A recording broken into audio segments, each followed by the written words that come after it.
Welcome to the Blue Lake City Council meeting for March 25th. Go ahead and establish the quorum for us this meeting. Mayor Sawatski, Here. Mayor Pro-Tem Savant, Here. Councilmember here, Councilmember Lewis Musso, Here. Councilmember Fire. All right, everyone's here. Go ahead and stand for the flag salute. I pledge allegiance To the flag of the United States of America and to the republic for which it stands, one nation, under God, indivisible, with liberty and justice for all. Thank you very much. Does anyone want anything moved around on the agenda? I wanted to know, and maybe this isn't the spot, but under 4, with reports of council and staff, would it be appropriate to add C for council report? What do you So just add C Well, it would council. be, but I don't think we can add, well, We can't. technically we can't add So we it to the can't approve. agenda tonight. So, but we approve it, but not, we can't add to it. Well, it's reports of council and staff, and I apologize. I usually just list what staff reports are coming through, knowing that it encompasses council, but I can add that in the future if you need that. Maybe So picky. it's fine. You're being picky. I do. I have some changes I want to put out there. So we've been having really long meetings, running really late. And I gotta say, I really start to take those out of here the last couple of hours because it already been hours preceding.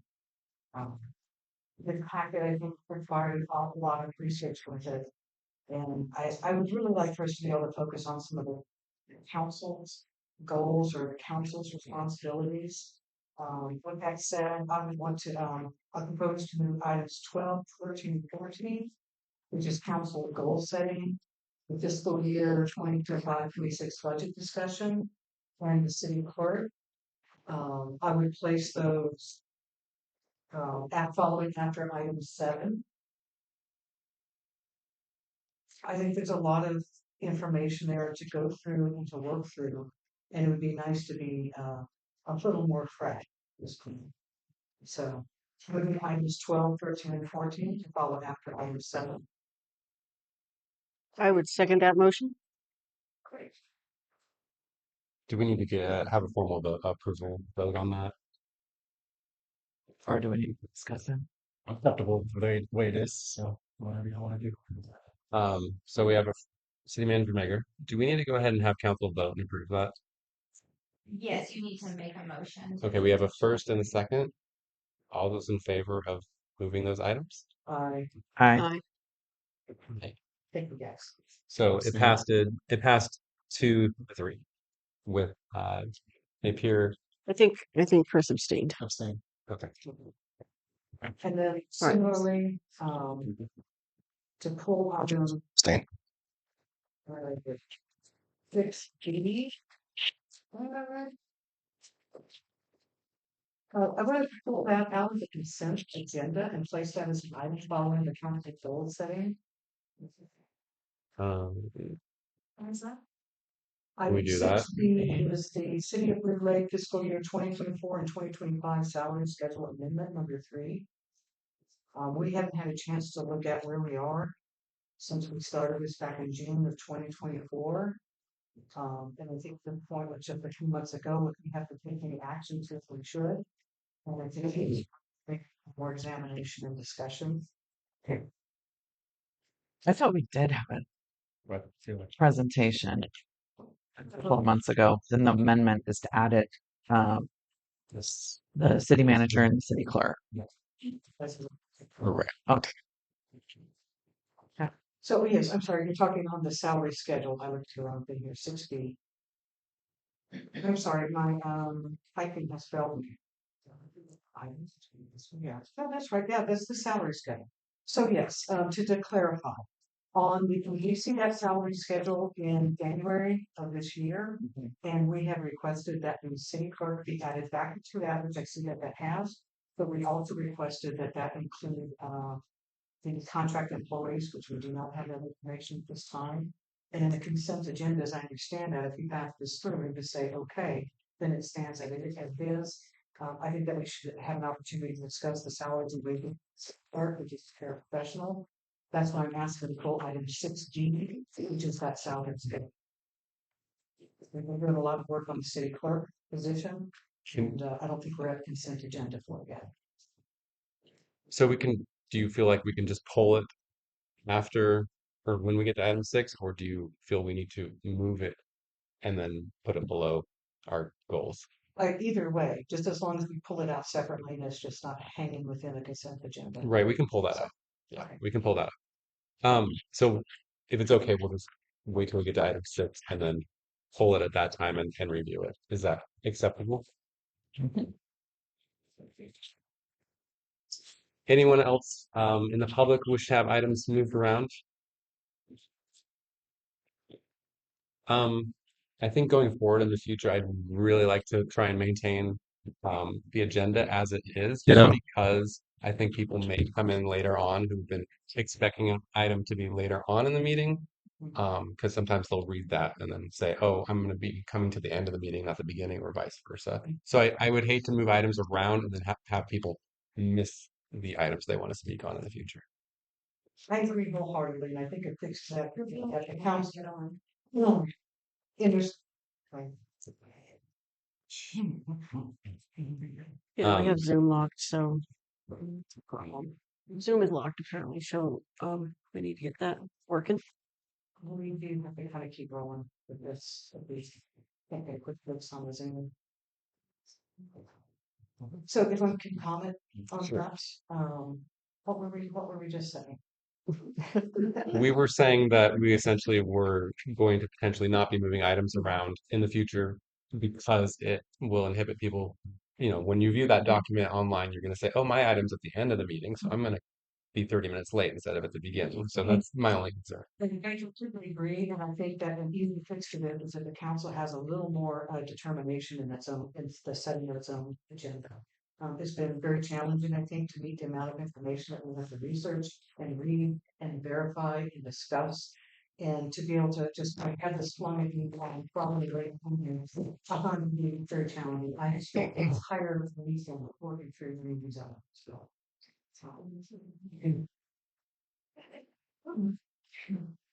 I would just like to support Councilmember Napier's request. I know this particular weekend I didn't do a deep dive, but there's lots and lots of times when it's just impossible. I've had people come up to me and say, "Why did you vote for that?" after the fact, and I'd be like, "Well, because I spent my entire weekend researching something else." So it is challenging, and yes, we Let's go ahead and see if we can entertain a motion to approve the agenda with the modifications of moving items 12, 13, 14 after item 7. I think we already did. We already do that. Did we make? Okay, great. Thank you. Those We've- are motion for. Did we consider? I didn't vote for the agenda. 4 eyes and I abstained. Oh, I understand. One. well, I, that was to change up. Yeah, I thought that was. I wasn't consenting to any agenda. I was just not cool with the change up. So I think it's just. So if it's okay, let's just get a final approval for the amended agenda and move forward. So Can we get- moved. We have a first. Second. We have a second. All those in favor of approving the new agenda, say aye. Aye. Aye. All those opposed? I believe, did you say no? Well, I think I'm not clear at this point. Is this, we're just saying to be able to change it or to change it as suggested? We've made the changes as suggested, Great. and except for the item number 6. Sorry, I believe it was B. Okay. Was that the one you wanted moved? And that's fine. You just put out separate. Right, and we can do that once we get to item 6. Good, okay. Great. So right now, you have a motion, you passed a motion to move items 12, 13, and 14 after 7. Is that correct? That's correct. That's it. And then you'll pull from the consent when you get there. That's correct. And that was Councilmember Napier. Oh, that was 4 ayes, 1 no. 2 no's, I think. Right. No, Abstain. 4 ayes. 4 ayes and 1 abstain, And I was a no but not for modifying the agenda. oh, 3 yes. 1 no. And 1 abstain. All right. yes, your mic is off. Can I change my vote or is it already? Because I think no. I mean, But it doesn't matter. it's I'm a no, but I'll say abstain. all right. Let's get moving. Item number 3, adopt previous council meeting minutes.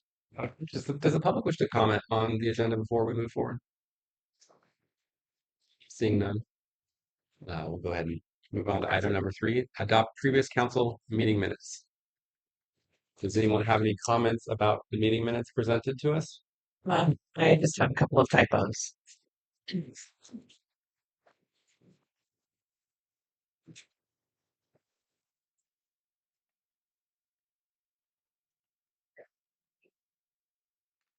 No big deal. In January's minutes, January 30th, that's page 3. And I don't know why, but line number is printed on my. I did it on the paper so you guys could tell me the exact Page line. 3. That's Okay, so page 3. out. No, it's fine. Page 3, line number 27, just has an extra 2 in there. Not a big deal. And that is the January minutes. And then from the February 20 minutes, page 2, line 25, power transitions is spelled incorrect. Not a big deal. Again, just a couple of typos. That's all I have. Any other comments on the minutes? Yes. Yes, go ahead. Yes. On January 30th, page 4, it looks like line 15 and 16. And we were discussing the salary schedule amendment. I think it's important to note that Councilperson Luis Scafani asked that the city clerk position be added back into the salary schedule. And that Councilperson Napier requested that we add the contract employee position as well.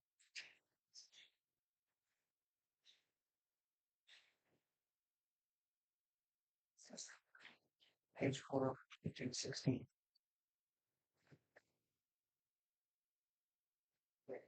No, that was not January 28th. That was it.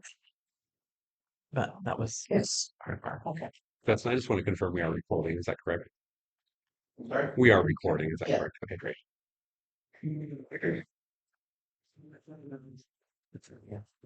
I'm just not able to go through, I don't know, 4 meetings of 5 hours each.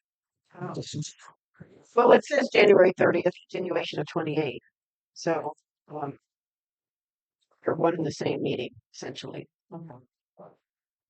So it wouldn't hurt to have those in there because there's, I think those salient points. I think that they were approved already. So it Sorry. would be superfluous for them to be in a packet.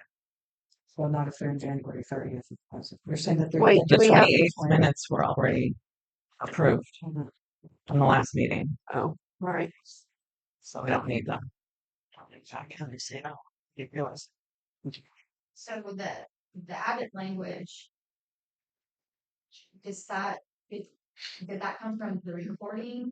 So I just want to make sure I'm capturing it correctly. Okay, I haven't been able to go through all of those recordings, but in my notes that I looked at and from my recollection, I do recall specifically Councilperson Scafani requesting that the city clerk position be added back into the salary schedule. And I definitely recall asking that we also have the contract employees positions and those wages be included into the rest of the salary schedule. That was mentioned. I recall mentioning that and hearing Kat mention the other. So we go back and verify. Absolutely, because I'm not sure that's what that action, because this was an amendment approving the salary schedule change as presented, so I'll have to go back and see what exactly it was. I think with that change, it was for a different position, I think. So, Any other comments on the minutes before we open up to the public? yes, I did. Great. Thank you. Page 5, line 3743. Oh, sorry. February 25th, page 5, line 3753. It's really. No.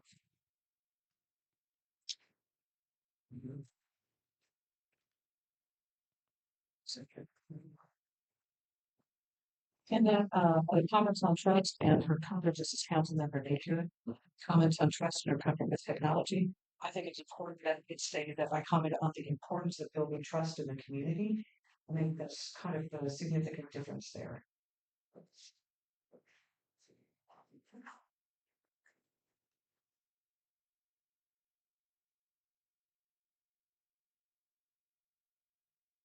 I'll review the recordings. I do specifically have it written down that you had commented that you technology. Yes, that is correct. Yeah, or that I think I'm comfortable with it.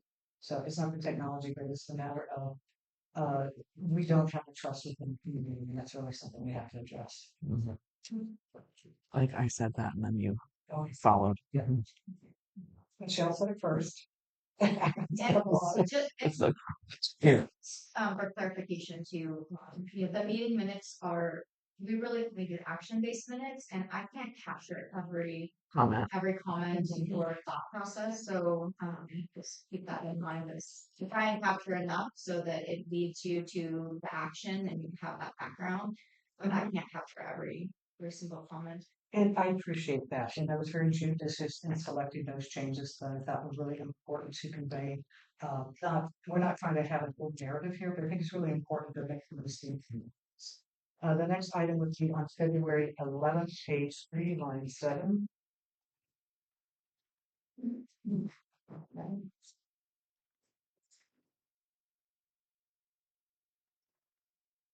So in that, we may have available, I think that it's, this is for the ad hoc committee for the city clerk position, which was a council member, Phyllis Russo, and myself, had presented what we're calling issue number 1. And in that, we had already made the recommendation for approval of immediate and temporary short-term engagement for transcription support services, etc. So I don't think that we really have much of a description of what is happening. And just Napier and Lewis discussed. I mean, we provided authorization to go ahead and get some assistance for some transcription of meeting minutes and agenda package.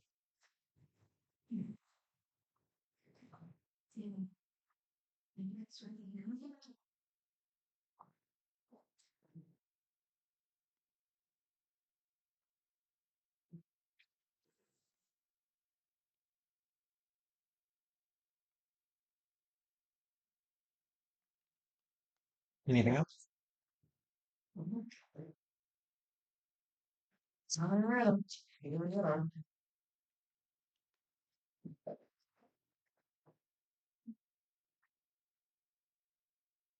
February 25th, page 2, line 34.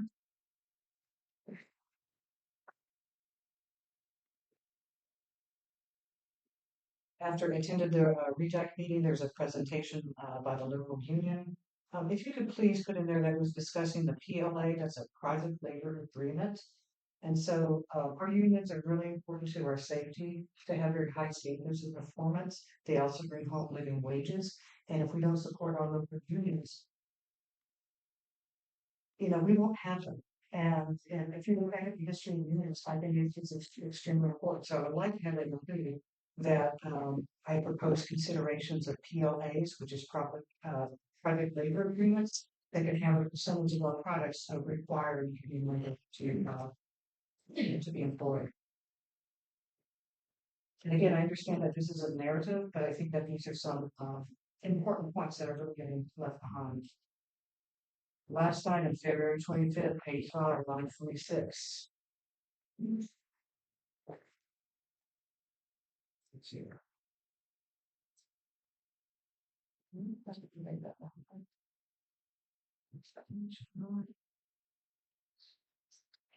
Okay, so on that, it was, I had inquired with our city attorney about the appraisals and also when they were due, and he informed us that he explains the status of the appraisal. And then also they were going to be coming in next week. We're now, I think, almost 2 months away from that point. So appraisals were due. What page are you on again?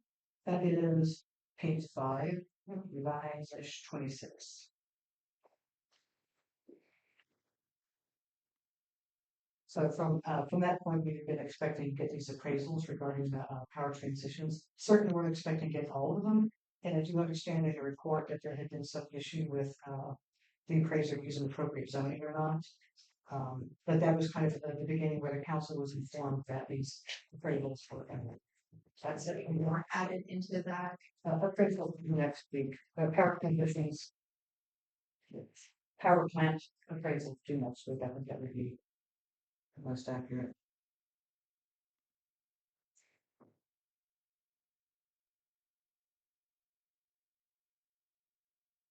I appreciate y'all's patience as I go through this.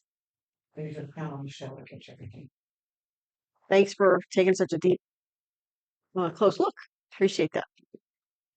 Any other comments on the minutes from council? Any comments from the public on the minutes? Just on the minutes, specifically what happened in the meetings, there will be an opportunity to speak on non-agendized items. Oh, yeah. Not yet.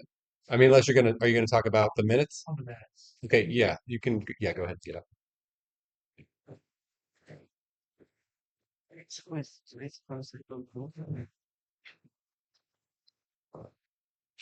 Say my name, Brian. Yeah, go ahead. Hey, Brian Course.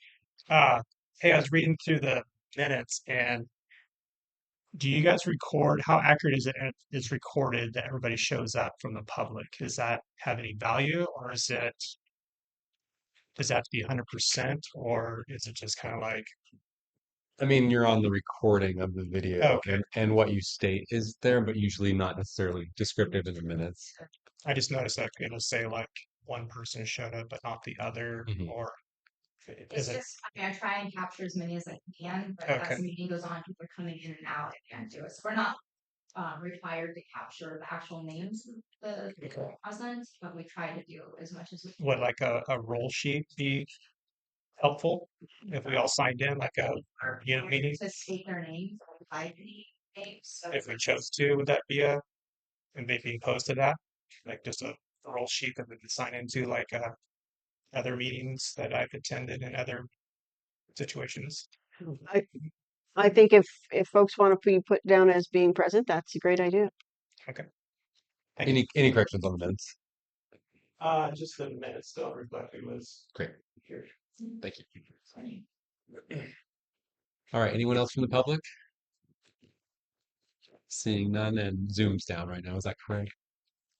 It says it, but I will also. What? I'm try that in line. Stein.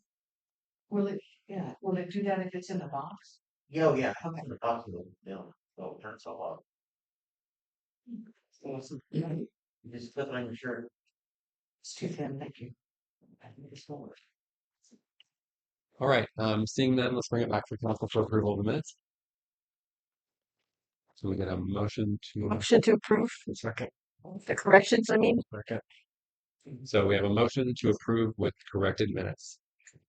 And you guys need to come back for a further review or? Yeah. All right, we have a motion and a second. All those in favor say aye. Aye. All those opposed?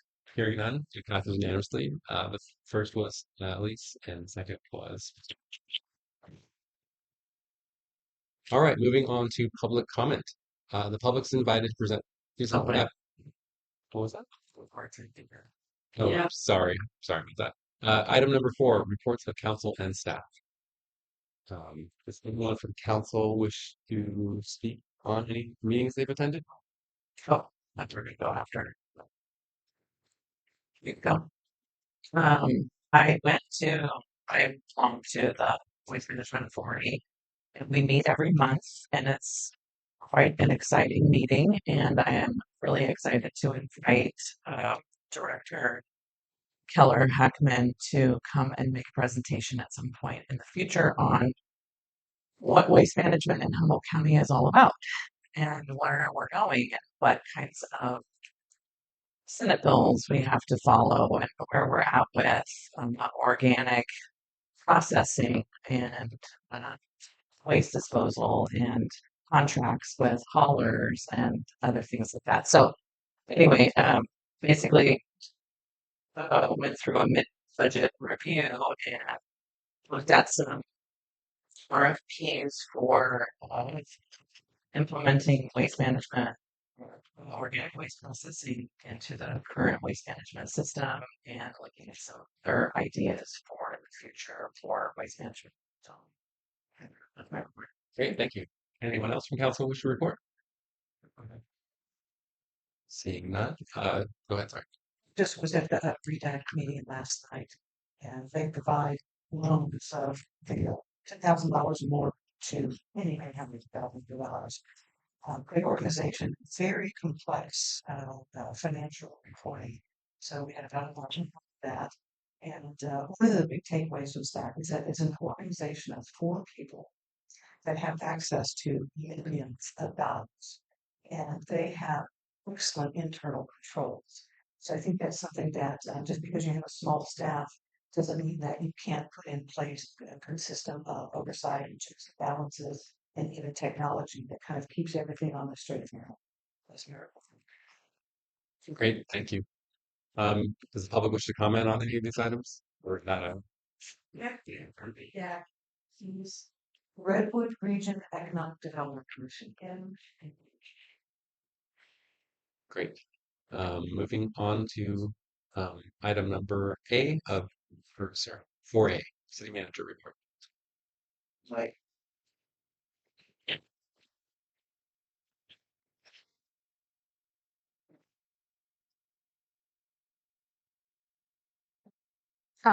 Sorry, I'm still trying. I don't know what is going on with Zoom. Are you guys done with all your council reports? Did I miss? No, nothing to report from everyone else? No. Okay. All right. So my city manager report is included in your packet. And if anyone has any questions regarding any projects or any issues, I'm happy to take any questions.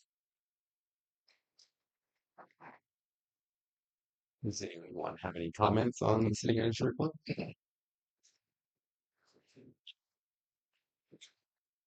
No comment? I'm sure I know, but for someone else to have an opportunity.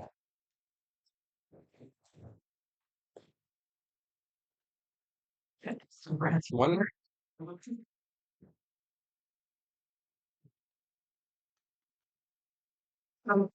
Very some curious about praising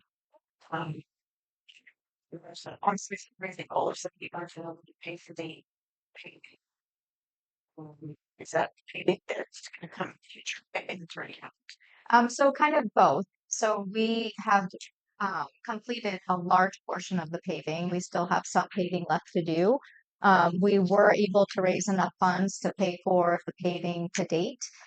We had an outstanding balance of about $18,000, and working with Mercer Fraser and River Coast Mountain Biking Association, they were able to solicit an additional donation from Mercer Fraser and then pay the balance of the $18,000 in cash through the fundraising efforts that they had undertaken through. There was a festival and some of their other fundraising events, the Enduro race.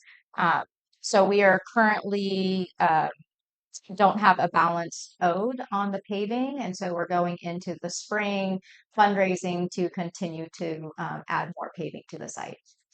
And so is that revenue, is that included in revenue state for you? Not so. This is revenue that came into the city, not revenue that came that RCMBA paid directly to Mercer Fraser. So that's separate. Okay, we would, the city would have been on for the 18,000, right? So you think that's appropriate We didn't have any revenue coming in for that. And we didn't have an expense. It was basically a balance that Mercer Fraser was carrying for us to fundraise against. And if the city raised the funds, we would pay it off. If RCMBA or someone else wanted to donate, they would pay it off. So the liability wasn't actually on the city's books at that point. Okay. So I think it was our first meeting. We kind of asked for like a detailed, like Recording in Recording in progress. Recording stop.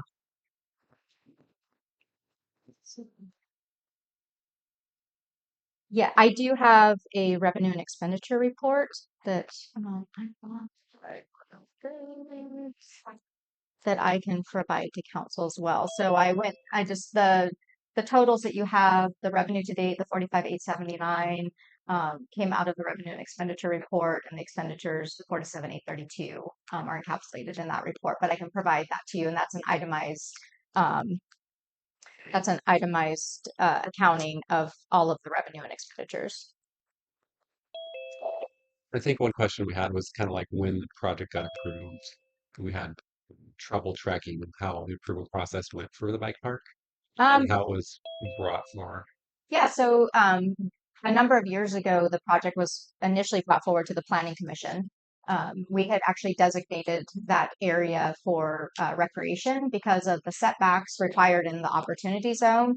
That piece of property became undevelopable because of its proximity to the trail and to the creek.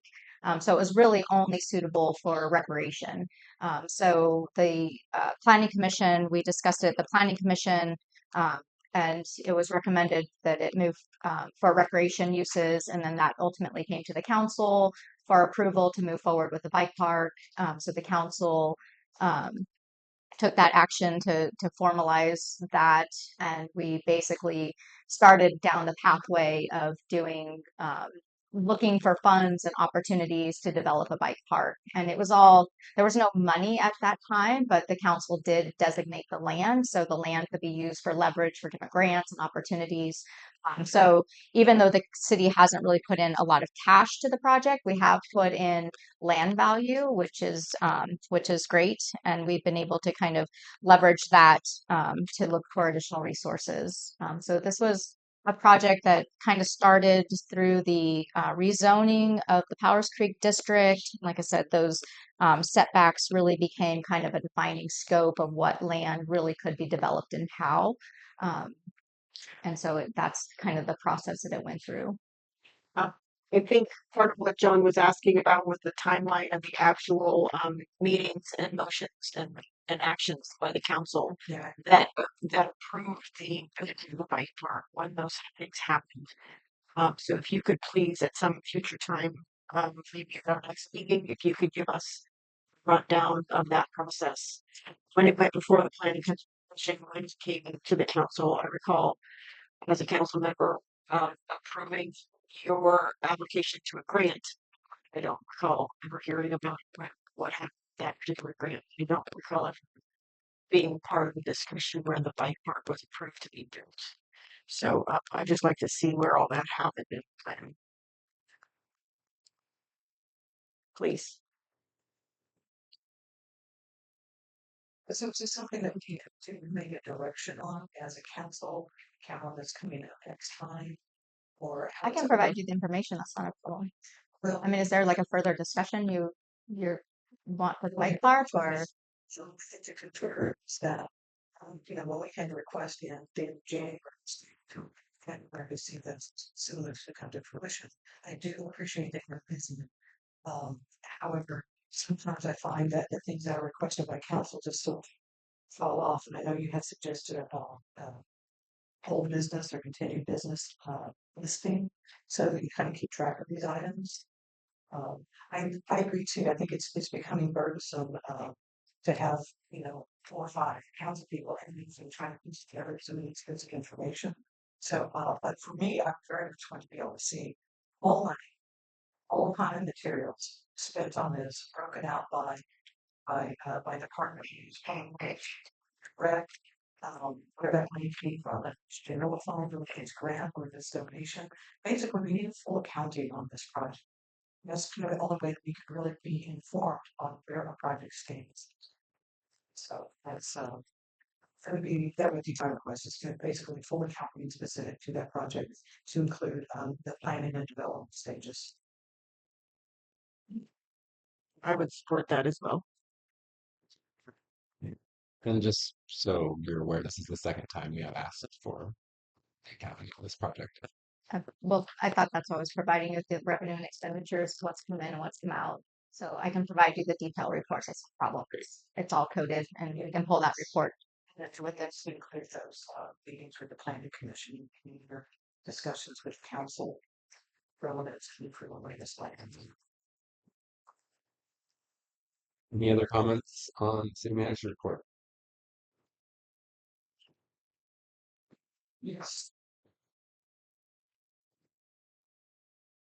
So I'm working to, I know that we've, with the, for the facility permits and, I guess I'm looking for you thought, this, but, it sounds like I guess my first question is this. So we've had to come different some work and what are the current, like, what are we spending, like, these equipment for repairs and where is that money coming from? What fund is that? Sure. So through our park facilities, because it is a park facility, we have upgraded. We had to do a plumbing upgrade. We had to put in an air gap, which previously had been approved through the permit process. We had a different system that had been approved by environmental health, and that's why our permit was issued. With the new Which permit was issued? environmental health, the permitting agency for food facilities. And yeah, I think I understand that. I mean, like back in 2019, 2020, we're talking now 2023 or now 2025. I mean, is that you were previously permitted for that? We were previously permitted. We had an active full prep kitchen permit up till 2023, at which time additional inspections took place by environmental health. Okay. And at that point, the facility up through 2023 had been permitted as a full prep kitchen. So when the facility was re-inspected by new inspectors, the new inspector required an air gap versus the prior inspector had signed off on. We have a pump system that provides separation and met the requirements, but the new inspector required an air gap. We had to install a screen on the serving window, just a small screen, pass-through screen. And we had to have the hood, we needed a new hood inspection. So, but you can't do, and I see that's also in your one as well.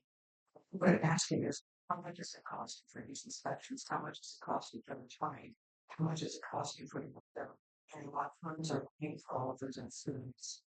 So the funds are coming from our facilities, our parks facilities fund, because like I said, it is a park facility. And I'll have to I'll have to get you the amounts. Okay. And I'm just curious, does that get coded? Yes. And it's kind of, okay. Well, not all of it's capital. Can you give it just a ballpark estimate? I don't do credit your report. I'm sorry. I don't think I have the Okay. Okay, so that you would have multiple inspections there. Thank you. All right.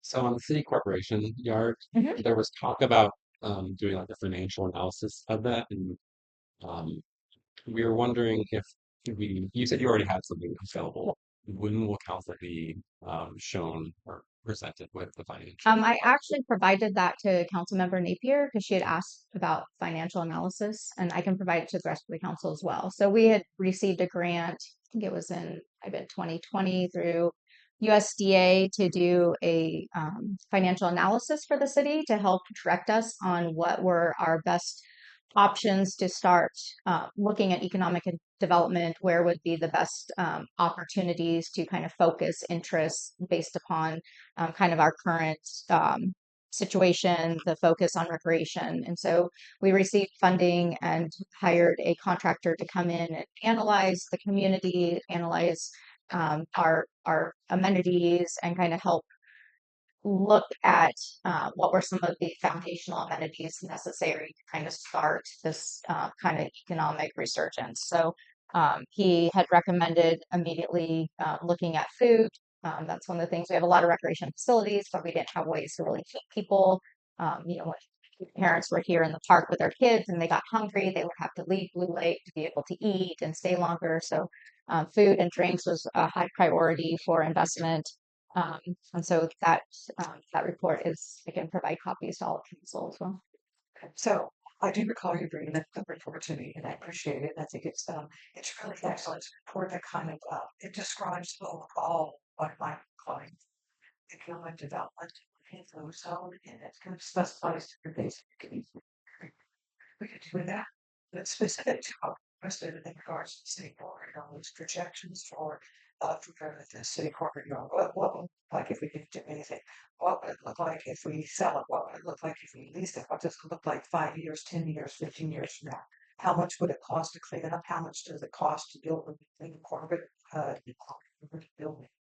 So these were the projections that we were pretty specific about that we were requesting from corporate. Okay. Thank you.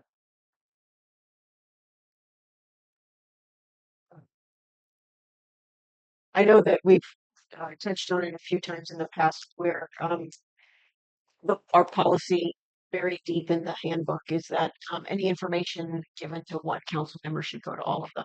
So I'd really like for that to be observed because, you know, I've not heard of that study that you just mentioned, and I would love to take a look at that.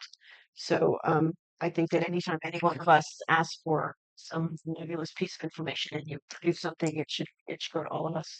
So so we can all try to get on the same page in some fashion. Thank you.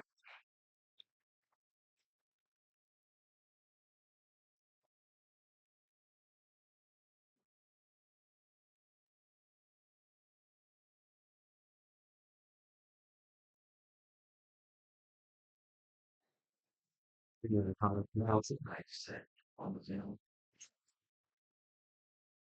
Let's go on the city corporate yard. I'm not understanding how the city is now moving forward with the purchase proposal that's been sent to the city attorney for formalization of purchase agreement. So I don't see that as matching at all with what council had directed it into. We were directed to work with the potential buyer on a purchase agreement that would include benchmarks for council to look at as far as what it would look like to have a sale, including asking them to provide site plan, description of types of activities they would be proposing at the site, and for that to be brought back to council with ideas on how to control the sale to reach the objectives that council wanted to reach, which would be development that provides sales tax revenue and additional investment in the Powers Creek district. So that's what Russ and I were directed to do. We've had the meeting with the potential buyer and talk with them about what that could look like, working possibly with an architect, providing a site plan for council to review and having a thorough description of what those business proposals would be. I don't remember though recommending we enter into exclusive negotiating agreement. We were already in one before you guys came on as council. When was that here on that exclusive agreement? I off the top of my head, I can't remember. The prior entered into that. Okay, 5 years ago. No. A year ago. We can and then compare again the contract meeting dates. You know, an exclusive right to negotiate is in perpetuity. So I don't have the agreement in front of me, but you had given us the directive. We met with council and you've met with your attorney to talk about this and the next steps to take, and that's. and I think that I disagree strongly with what my understanding is on what council had been directed. I think we need to make this closed session item. Probably stick out the same way. Disagree. But, okay. Any further comment from council before we open it up to the public?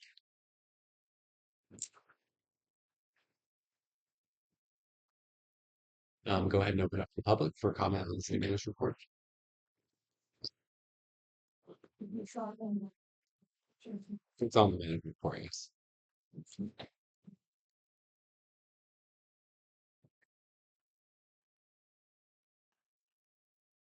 Rebecca Collins, I just wondered about this Calgon carbon. It's at the very bottom, so you've been working with owners to buy that property? Is that what this means? So it says further investment into redevelopment of the site, the property owners and have procured the services of a demo contractor. We have met with contractor on several occasions to review their demolition plan along with community requirements. So are we buying the Calgon plan? That's my question. Because that's the first I've heard. City manager Baker, do you want to respond to that? No, the city is not buying the carbon plant, but we have been working with the property owners. The property owners have sold their business years ago and had this property as kind of an outlier to that sale because they were expecting it to be sold to a new operator. And when that fell through, they basically have kind of had this defunct plant that's been sitting there. And so they've been working with the city we would help work with them to rezone the property. So it's now zoned opportunity. They also worked with the city to give up their operating permits. And we have been working with them to look at what options that property could present for future development, including helping to connect them with potential investors and also working with them through the demolition process to look at their permits for demolition and making sure that all of those permits are in place prior to that plant being dismantled. Thank you. Mhm. Any other comments from? Go ahead. Glenn. So just regarding the discussion that was just having about the right to negotiate and the things that are happening and proceeding with that. Who was on the negotiating committee? I missed the last meeting, but the meeting before that was discussed. Are there any council members on the negotiating committee? Because there always have been in the past other similar um, uh, negotiations, and I'm just wondering why the council wouldn't be represented on the negotiating committee. That's kind of confusing to me. So that was my question. Thank you. Thank you, Lynn.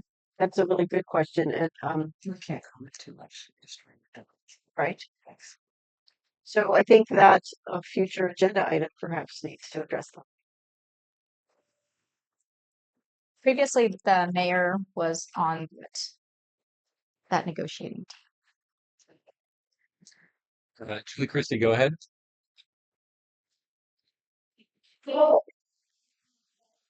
Good.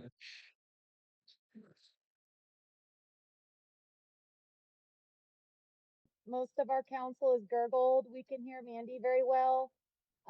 Rebecca and Lynn, I was able to hear you guys very well. I do agree with Member Stefani that a lot of these items could warrant a future agenda. I'm going to go to our report for Danco. The next steps will be for Danco, we'll work with the city planner on the final submittal to the planning commission. I'm curious, I can't access the calendar right now on the website, but we have a special planning commission meeting coming up. And if that is going to be the item at that meeting, if we can disclose that sooner than later, that'd be awesome. And digging into manager's report, anytime we can dig out something of importance to the council and the public as an agenda item, I definitely support that because there's a lot in there. Thank you. Thank you. Julie Christie. We've got just hands up around. Terry Bayless, go ahead. Yes, I had a question based on the in transitions, because the February 20th presentation that was given under an information item only, and the council did not take any action or give any direction that night. So I guess I'm curious to know how in the manager's report we've now moved on that indeed it's a fact that we're negotiating or we're working on a 20 megawatt project.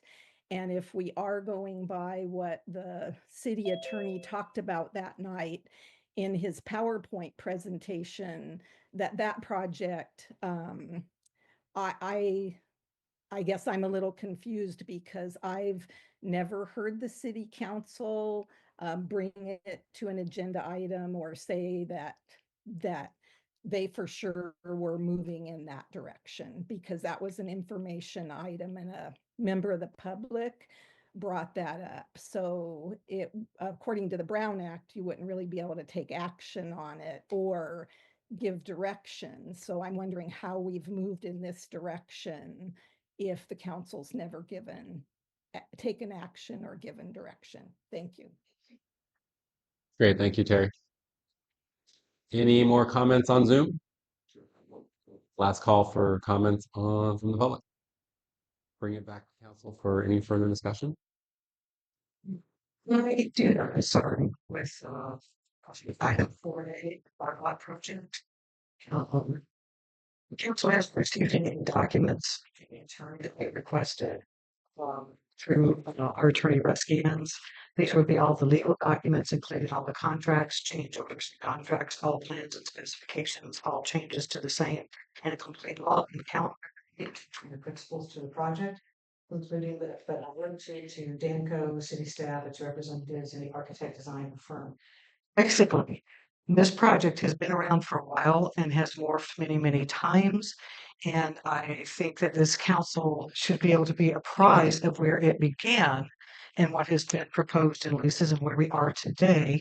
We kind of have to do a real accounting again of how did this start? Where are we today? And have we followed the appropriate path? So, given that, I can't see it doing another presentation on it right now. I mean, until council can have that information in hand, I don't know why we'd want to spend any other time, any other energy on that in another direction until council, who's going to be deciding ultimately, is able to really apprise itself of, I think, some really pertinent information. A or A. Do you know, do we have a timeline when we're going to see what their proposal is? Because So that project is moving through the planning process. It goes to the planning commission first. We've talked about kind of the separation between the planning commission and the city council, because you guys are, the planning commission can take action and you guys are the appealing body to the planning commission. So keeping the project through an appropriate course of review is what's been happening. It is a long process. It's a big project. There's lots of details. There's been lots of reports and analysis and CEQA and to get to a point where it will be moving to the planning commission for review and consideration. So that's why it doesn't go to the council. It goes through the planning commission. And I'm not questioning why it hasn't come to the council. I'm saying that I think the council needs to make sure that there's a clear path between its origination and to where we are right now. And we aren't able to do that because we really don't have any information. So the attorney was here, and I think we'll have to follow up. We'll just have to compel their attorney to provide this to us. We made that request. Nothing has come back. I think it's on this. Is it just the DDA that you? Everything that I just read, the drawings, the specifications, any change orders, the calendars, the contracts.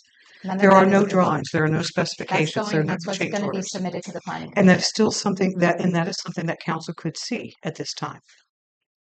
And that's what was requested, and we haven't even received contracts. I would have to clarify the process. Like I said, We would there's like a to clear clarify that with process you, with for the attorney. council and the planning commission, Okay. so that projects go through a process. And like I said, council is the appealing body to the planning commission. I So for understand that process to circumvent Mhm. and go to the council first before, we would have to get some direction. I've never seen that happen before. Okay, again, I'm not trying to circumvent planning commission, and I really value the separation between those two. They really, it's very unique when you look at all the makeup and the purpose of the different commissions, and clearly it's a different path, and I understand we're appellate body to it. What I'm saying is that where we are right now with this particular project, I think we need to clarify and confirm that we were where we should be, and we can't do this without this information. So if I think I would like to be part of that conversation with her attorney because I have some specific questions and concerns about this. So I'm asking that I be able to join in that conversation, and so we can move this forward. Great. Okay. No, I mean, I agree. We did ask for those documents. Yeah. Is it just the disposition development agreement? No, I think we asked for a full timeline on the project. Like I mean, that's all we inception. Shortcut. is the DDA. There's no change orders, there's no plan specifications, changes, anything. It's been going through a process of design and review, CEQA, all of that. There hasn't been any changes to anything. I'm not sure what we're talking about. Well, I mean, like there was meetings happening that you said were happening, and I Right, we asked, have planning. can I finish? And then I asked if I could attend those meetings, and you said, oh, those aren't happening anymore. Then later you told us they were happening. So I'm questioning why those meetings were removed from my calendar if those meetings weren't happening. Those were the Wait, initial what? meetings that the mayor, that Adeline had been going to a while back. Right, and I And asked you, I'm she, like, should I be attending these? And you're like, those aren't happening. But then you later told me they were happening. So which one is that it? level of meeting wasn't happening anymore. That was the initial meetings talking about the project, and that those meetings ceased to happen. The new meetings that have been taking place have all been project based. So it's with the architects and engineers and the planners. But then why after I brought those up were they removed from my calendar? I have no idea. Okay. I have no idea. I don't control your calendar. It may have just been because Adelaine's name was changed or you're linked to her account as the mayor. I don't know, Okay. but I don't control the calendars. And like I said, keeping the projects separate from council to planning, the way it's the state that it's at now, I think is really important to. Again, not trying to circumvent planning commission, not trying to override planning commission. What I'm saying first is we need to have a full timeline, and second, from when the city first entered into the arrangement with Danville on that follow-up project, what that project was and what was presented to the city and through town hall. It seems like it has morphed considerably since then. And so for us to have an understanding of where we are today, I think it's important that the council be able to see these changes from its origin to now. And there are changes to retail space, there's a change to the number of units, there's a change to the number of the affordable versus the median income. What's significant, and we think that they're important for residents not only in this data, but also for the council to know to be able to make an informed decision. Again, this is not trying to prevent or circumvent or override the planning commission. This is about the council being informed and our public being informed. Thank you.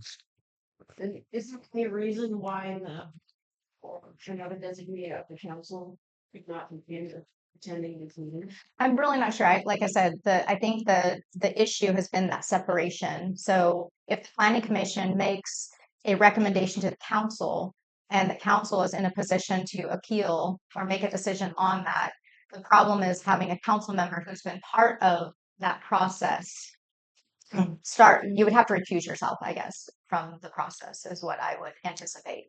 So I think that's why those separations have been in place so that the full council can participate at the appropriate time so that the project comes forward. If you enter in prior to that, then you're you can't be on the appealing body of the project. I mean that's I'm not an attorney, so I can get you can get some legal clarification, but that's been the thought process. And that makes great sense, but I think that they would still be able to establish a quorum.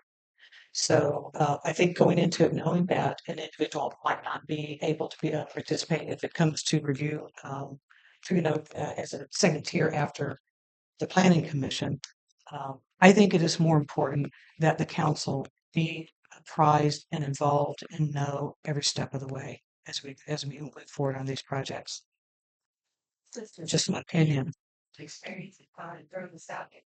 Council is also private members of the public and entitled to public records. And all of these rights become public when the planning commission puts its agenda out, these kinds of things. So when those are available, as members of the public, allow to avail yourselves to that information as well. You don't have to wait for it to come directly to staff as we call. I appreciate that, Danielle, but what I'm saying is that council has already had to make decisions without that information. So waiting for planning commission to receive that and then have it come up to us, we're asking for this in advance. We have to make decisions and we're having to make them blind. That's my point. Any other discussion on the city manager's report? Seeing none, let's move on to item 4B. Financial reports. Great. So some of you have met Danny, not everyone has. So I wanted to introduce Danny Burkhart. She is our new, she's going to be our new Vicky. Even though we know we can't replace our Vicky, we are hoping that we can provide her with some relief and she can retire. And I know that she'll be back to help us in a lot of ways. But Danny comes from a very eclectic background. We're really excited to have her. She's got a background in accounting. She's also got a background in planning, environmental issues, and she's been very involved in local government. So she's been exposed to boards and commissions and councils and that process. Formerly, she was working for the city of Eureka in their accounting department. She also lives in Blue Lake, so that's super exciting that she is a local. So we're very excited to have her, and she's already helping us in a lot of ways. A lot of our systems are kind of on the outer edge of aging out and trying to look at how we start to use some new technologies and new programs and softwares. Danny's really good at that, and she's really jumped in to really learn our systems, and I think so far she's a great fit and we're excited to have her. So she prepared the financial report with Scott, our accountant, and so I'm going to go ahead and let her kind of introduce herself and present the report that you all have. We are looking at ways to provide monthly financial reports to council, and so this is an opportunity for you guys to look at what she's put together here. It's just kind of an intro, and then if you have specific questions or needs or want information presented in happy to work with you to do that. Great, thank you. So pretty much just to echo what Mandy said, my background does come from a variety of areas here in Humboldt County. I've served in government for about 5 years now. I also have run for positions of government, so I've been where you are, and so I can appreciate both sides of where we sit here as a city. Thank you so much for the opportunity to serve as your guys' finance manager. I'm very stoked to be part of this team and get us heading in a little more well-oiled, streamlined fashion when it comes to your financial reporting. So you have a lot more of the tools that you're looking to have to make these decisions that you want to make. Basically, one thing I just wanted to point out, if you saw the performance review thing, it's kind of hard to read in grayscale, so here's a high contrast version for you. This is a fancy way of saying we're 67% of the way through our fiscal year, and we are doing pretty well on track with, once you look at our major funds, we're staying on budget or under budget thanks to grants and increased revenues. we are on track for a lot of things. If you look in your more detailed financial report that Scott and I put together for you, that gets into the more granular nitty gritty stuff. If you ever have any questions about that kind of thing, definitely happy to chat with you about it and make sure you have the understanding you're looking for on those subjects. Fund accounting can be not so fun. And so, especially for the general public, I mean, guys, if you ever have any questions, my goal is to be accessible. So please let me have your questions so we can get a mutual understanding and all work from the same page. That's my goal as a public servant. So I want us to all be operating on the same page. So one of the things you'll note in your extensive financial reviews that will probably end up bringing you guys some amendments next month for the budget. There's just a couple of little places that need a little attention. And that's normal for this time of the year where we're heading into the end of the fiscal year. And so we want to make sure our books are all correct for our close of the year. And so budget amendments are going to be part of your normal agenda, just to kind of give you that heads up. And then for future things you can expect from me. First off, since I'm still getting into your books and figuring out what's what and who's who in your zoo, it's going to take me a minute to get up to speed. So these reports are going to be really basic at first, and then we're going to go and increase on the the intensity of these reports as we get further along. You're going to see me a lot more when we get to the budgeting. We're all gonna be best friends about budgeting, and and we're gonna get that done towards the end of the fiscal year. And then once we've kind of got our legs under us, you can expect regular reports in a regular format. We'll be tailoring some of these reports more to the timely concerns of the council and things that are up and coming issues, in addition to our standardized reports that you're used to seeing. So if you have any questions, I appreciate your moment of time there. I'm happy to help. Please go easy. It's my first time. Softball question. What software do we use for accounting? We currently use a very robust accounting system called MIP. Okay. And I'm not going to get into too many details on that because that is something, that's not typically we discuss publicly, but it is very robust. It does a lot of the information accounting that we need to do. We are getting ready to prepare initializing some more modules so we can streamline some more of our processes, making sure that we're handling bill payments on time, and getting some of these reports to be a little bit more granular in the ways that are more useful to us and not just for auditors. That's one of the things that you got to take a balance between what you're doing to prep for the auditors and what you're doing for what you need for yourself to be able to continue moving forward with solid decision making.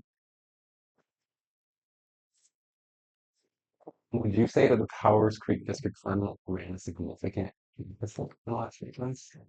There is a reason that things will run deficits in different periods of time. And a lot of that has to do with when we receive reimbursement from the county and state for grants, and when we get our taxes in. Those all happen at different parts of the year. So in certain parts of the year, it will look like we're running a deficit until we've received those monies. It's just kind of a timing function that happens. And then there's always, when we have to do transfers from other funds to cover things that might have been, like, for instance, sometimes when we get an invoice and it looks like it's for one thing, but it gets coded for that thing, but then we go back and go, oh no, that goes to that project. Then we do what's called a journal entry to correct that, make sure it gets coded to the correct place, and that will affect also your potential deficits and timing issues there. The Powers Creek Fund also encapsulates some of our capital improvements. So like the town square runs through that. So sometimes these funds are also tracking mechanisms. So the revenues and expenditures, they run through the fund, but we track them separately. So you'll see like grant reimbursements will come in later. So for like the town square, because it's a recreation development, it ran through the Powers Creek. It was an expanded fund. It used to just be the Industrial Park Expansion Fund, and then the council expanded that to kind of have a larger context for the city. So as those projects expenses run through that fund, those reimbursements will come in after. And so you'll see, those deficits and then you'll see them equalize. Would you say that, sorry, it's just for clarification, do we have a $130,000 deficit in Parks and Rec? And Parks and Rec, Right. that might be a grant reimbursement. I'd have to see what It's it's page 2 of the staff report. Yeah, full one.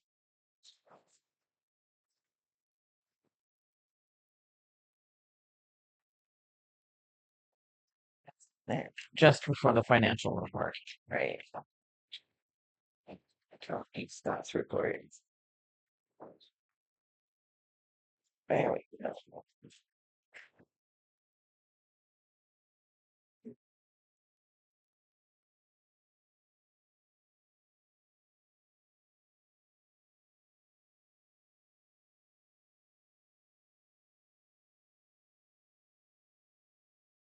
We'll have to talk to Scott more about that one to get a clearer answer.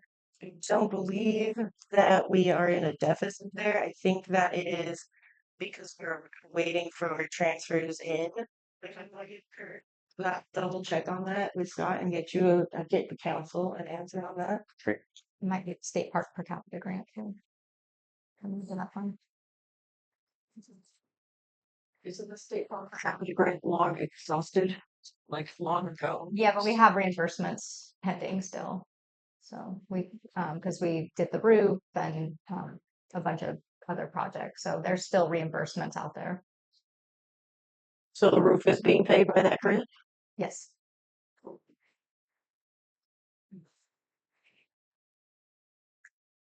On Fund 42 on page 14, exhibit show for versus dollar Sorry, can you repeat that page number? Yeah, 14. Yeah, 42.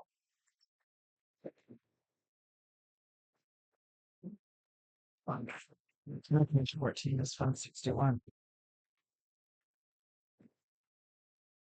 Good thought. Mine is page 11. It's Sorry about that. Okay, so we're talking about Fund 42, is that right? Okay. And then you wanted to know what was it attributed to? Right. Which part, the salaries part? No, this is, I don't want to clear up. What was for? Oh, CDBG. So that is our Community Development Block Grant. And those exist over 2 different funds that we take payments in. And then we have also the fund where we're paying the loans back out to different projects. And not all of those funds we're required to reinvest into the loans fund. We are allowed to recapitalize like interest and things like that back to the income holding fund. And so basically it's just holding the payments that we're taking from the community development accounts that we're already giving out. And sometimes those loans get paid off. So we had a loan payoff this year, I believe, for about $25,000. So sometimes money comes in as loans get paid off. There's years where we don't have loan payoffs. There's times where we have loan payoffs that meet a higher threshold, and those have to go back. But if they stay with under, I think it's like 35,000, then the city can retain those funds. And so the money comes into the income holding fund before it gets dispersed into different funds based upon kind of its allocation status. Any other questions on finance from council? So 67% would be. We're at 67% of budget, and we're definitely off budget. Mhm. So considerably over the case issue comes in play. Right, and that's generally when you would see budget amendments show up for things that are over budget that would cause the whole budget to be off. So then there's like things like salaries, things like that sometimes get spent a little higher than what we originally thought would be for that budget. And if there's not another place that it makes sense to put it, then that's when you see a budget amendment. We also have our funds come in at different times. So our taxes come in at different times. We just received our property tax allocation, but we haven't received our motor vehicle taxes. And so you'll see still running a deficit in the taxes, but those normally come in at the end of the year and catch themselves up. So there's times where we're doing, usually our budget amendments are additional revenue coming in. And we also do, sometimes prepay, we'll prepay some of our CalPERS and some of our liabilities get prepaid up front. And so they don't catch up until kind of the end of the year because they get prepaid up front and then spread across the fiscal year. So those sometimes skew kind of how those numbers look. So expenditures for the most part should be on track. Revenue may be behind. It depends, though. It does depend. I mean, there can be times we front load or end load projects. Public Works is a perfect example. We don't start doing a lot of work on streets until May, June, July. So we run right. We do a lot of, we don't do a lot of expenditures up front, and then we'll end load that because the weather is good and it's the time when we can actually get out and start doing work. So it doesn't always go across, that every month you're spending a certain percentage. It just depends on what type of projects you have and, when the need and when the capacity is there to do those projects. So I'm going to bring up a little history. For last year, our general fund went over budget by roughly 36%. And we didn't know about that expenditure until after, till June. We knew part of it in June, and we learned the rest of it in July. And so my concern is that even though we're tracking on track right up through February, which is where we are now, and tracking for amazing, what's preventing us from having a budget year like we did last year? That just all snowballs at the very end of the year. I mean, that's a major concern of mine because we went, $370 over budget last year of our general fund. And I know some of that, but I think around 30% of cost recovery, but the rest of it's not. I was going to say, I think that's not an accurate representation, though, of the end result because we also had increased revenues. Yes, we did. Questions for general. The increased revenue kind of a godsend. But at the same time, we overspent well above the increased revenue. So I'm feeling really uncertain about I can see the numbers from here through February. I can, but seeing what happened last year makes me just question parts of the process and the dependability of that. Like what's preventing another year like that from happening where, presumably all these invoices and all these things all come in at the end of the year and and then there you go. And another budget amendment for another 200 grand. That's not something I want to do after the fact. If something's happening, I want to see it up front. I feel like the council should have the ability to say, yeah, let's go forward with this and go ahead and spend that extra money because whatever. But I don't ever want to be looking at financials at the end of June or in July and say, oh yeah, by the way, we spent, too much money last year. So let's do an amendment to cover that. You know what I'm saying? Yeah, absolutely. Your concerns are totally well founded. It's something we definitely want to be keeping an eye on. Unfortunately, the nature of the beast is such that that kind of thing does regularly happen at all levels of government. So whether you're in a city of 1,200 people or you're in a city like Eureka, this is something that does normally occur. And budget amendments are a normal part of government finance process. We do our best to account for things in advance and be proactive as much as possible to make sure that we're giving you the full and complete picture every single month that we can possibly give you. But there are things that do come up and they're not always within our control to be able to say, hey, we could have saw this coming, and we'd like to warn you, but it just popped up out of nowhere. And those kinds of things do occur. And we do our best to mitigate and account for that as much as possible to try and prevent that from arising.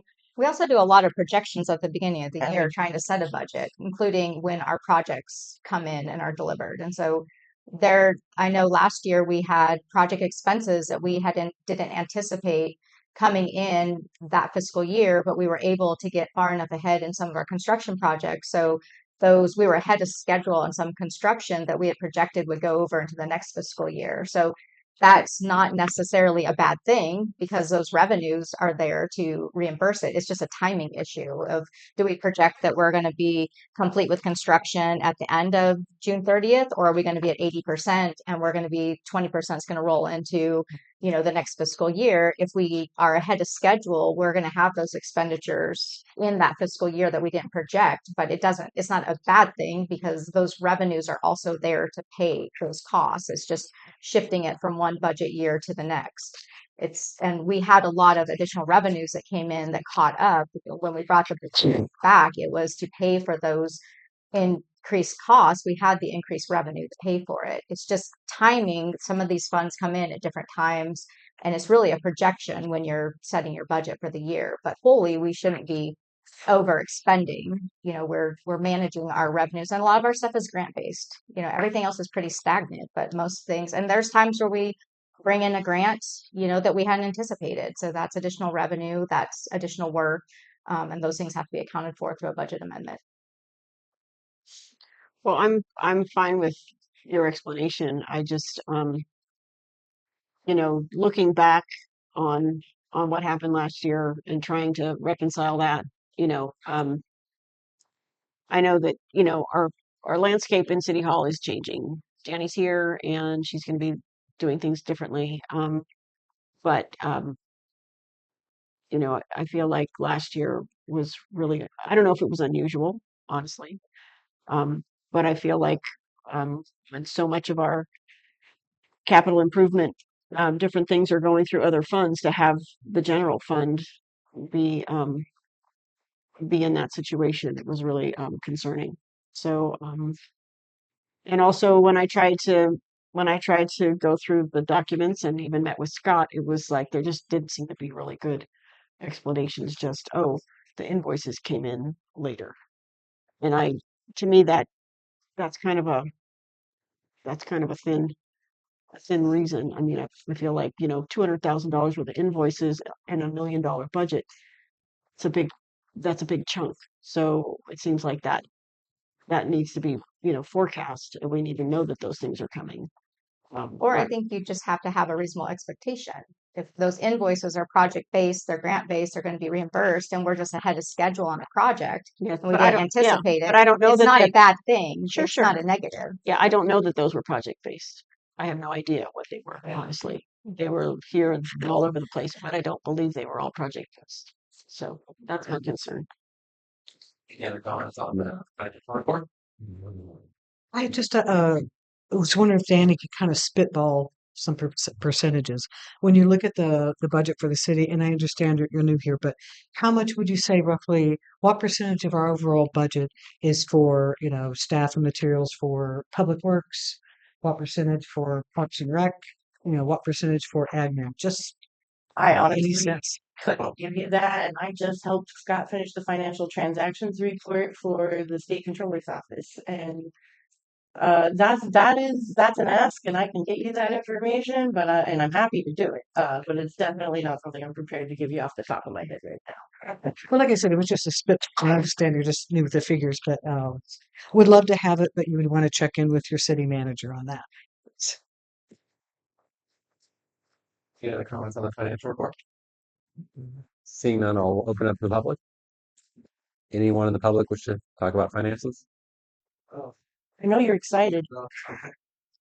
In time for public comments. Public comment, right back. Yeah. Sorry for the delay. Terry Bayless, go ahead. Yeah, I just have, because as a member of the public, I know that I worked for a public entity as well for 30 years, and we always got every single month all of the receipts, disbursements, fund balances that were clearly designated as which fund things were happening in. And I know that the California Government Code 41004 does say that regularly, at least once each month, The city treasurer shall submit to the city clerk a written report, an accounting of all receipts, disbursements, and fund balances, and the city treasurer shall file a copy with the legislative body. It would be nice if that could be in the packet, since it's supposed to happen every month, so the public could also be abreast of what things are being spent, dispersed, and those balances on a regular basis. Thank you. The warrants and disbursements are included every month. Okay. Thank you. Any other public comment? Really, go ahead. I just wanted to welcome and thank Danny. She sounds like an awesome piece to add to our city. And I really appreciate all our council members that kind of dove into this financial report. I really appreciate all your guys' thoughtfulness on it and your continued thoughtfulness on all the items that face us. Thank you very much. Great, thank you. Last call for public comment. We'll bring it back to council for final comments. Seeing none, go ahead and bring it back. No more comments. Let's move on to item number 5, public comment. All right. The public is invited to present opinions, make announcements, provide other information to the city council that is relevant to the scope of the authority of the city of Blue Lake that is not on the agenda. The council may provide up to 15 minutes for the public input session. To ensure that each individual's presentation is heard, the council may uniformly impose time limitations of 3 minutes to each individual presentation. The public will be given the opportunity to address items that are on the agenda at the time the council takes up each specific item. We're open for public comment. Yes, go ahead. Sure.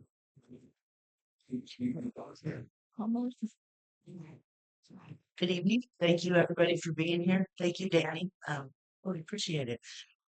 So I have had some problems with public record requests, and I have brought 4 of them with me. And I just want to let, and I'll be giving these to Mandy.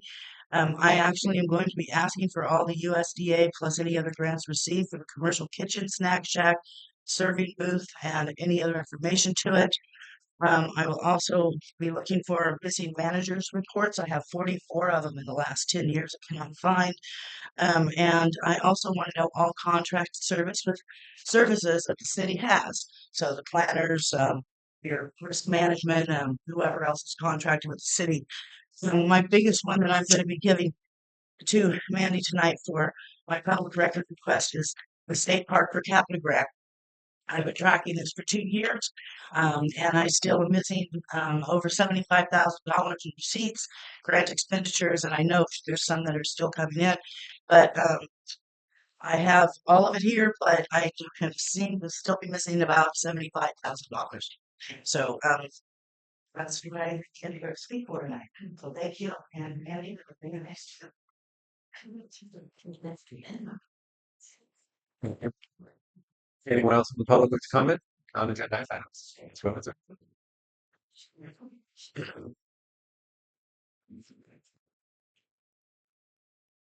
Hello. Hello. First thing I wanted to ask is, are you still supporting having power transitions planned by the river over there in the industrial park? We can't really comment on that.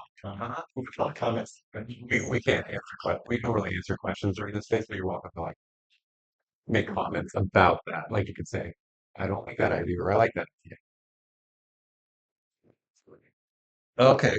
Well, the thing I wanted to mention is it'll be a horrible idea if you give them permission to go and poison the river and everyone's drinking water. And unless they're giving you a lot of money, I can't even see any possible reason for letting them do it. The only reason they want to put it right by a river, and almost all those battery storage facilities are right by waterways, so they can dump the wastewater in a happy place.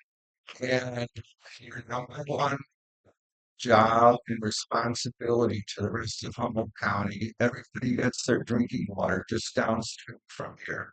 And your number one job and responsibility is not to poison the Mad River.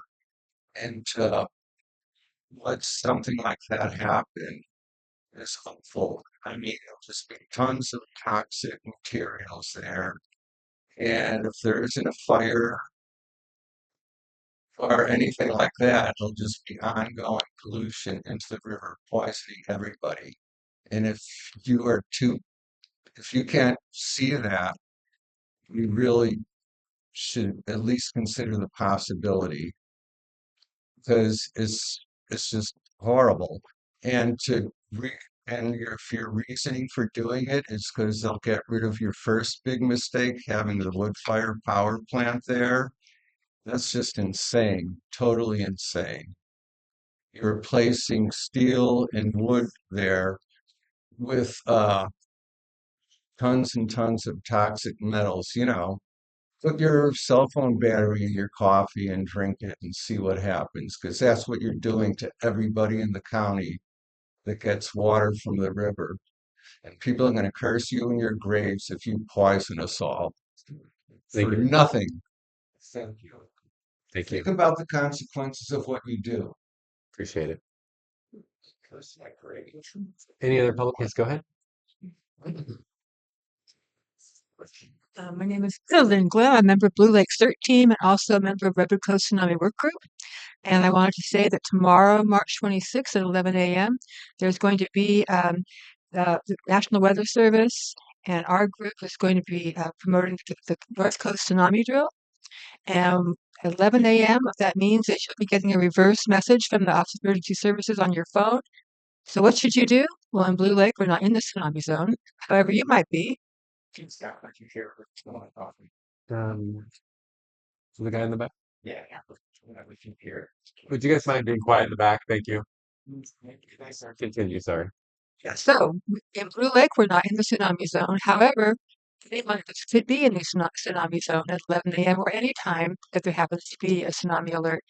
So if you are in a tsunami zone, you should walk out, not drive, to a safe place. And every place in Humboldt County, you can walk out to a safe place in 10 minutes, which for a near source tsunami, and this is a near source tsunami drill, um, you can get to a safe place by walking.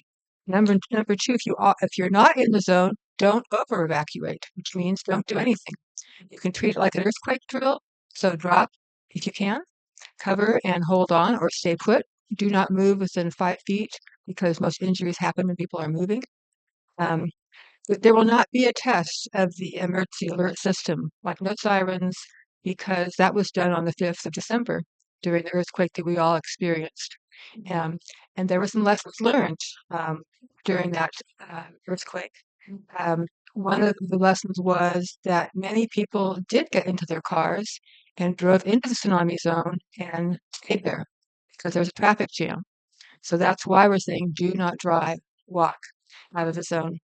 Other thing is check ahead of time whether or not the places that you work or go to or your kids have school in, because the USGS map crashed when we waited until that time to find out, am I in the tsunami zone? So know ahead of time. If you go to Costco a lot, like I do, yeah, it's in the tsunami zone. Where should you walk out to? Well, to Caltrans. So this is a good time doing this drill to check those things to make sure that you know where you are and what you'll do in a tsunami alert. The other thing is on the 5th, again, don't over evacuate because people who didn't even have to evacuate, who had not checked, got into their cars. And again, they got stuck in traffic in the tsunami zone.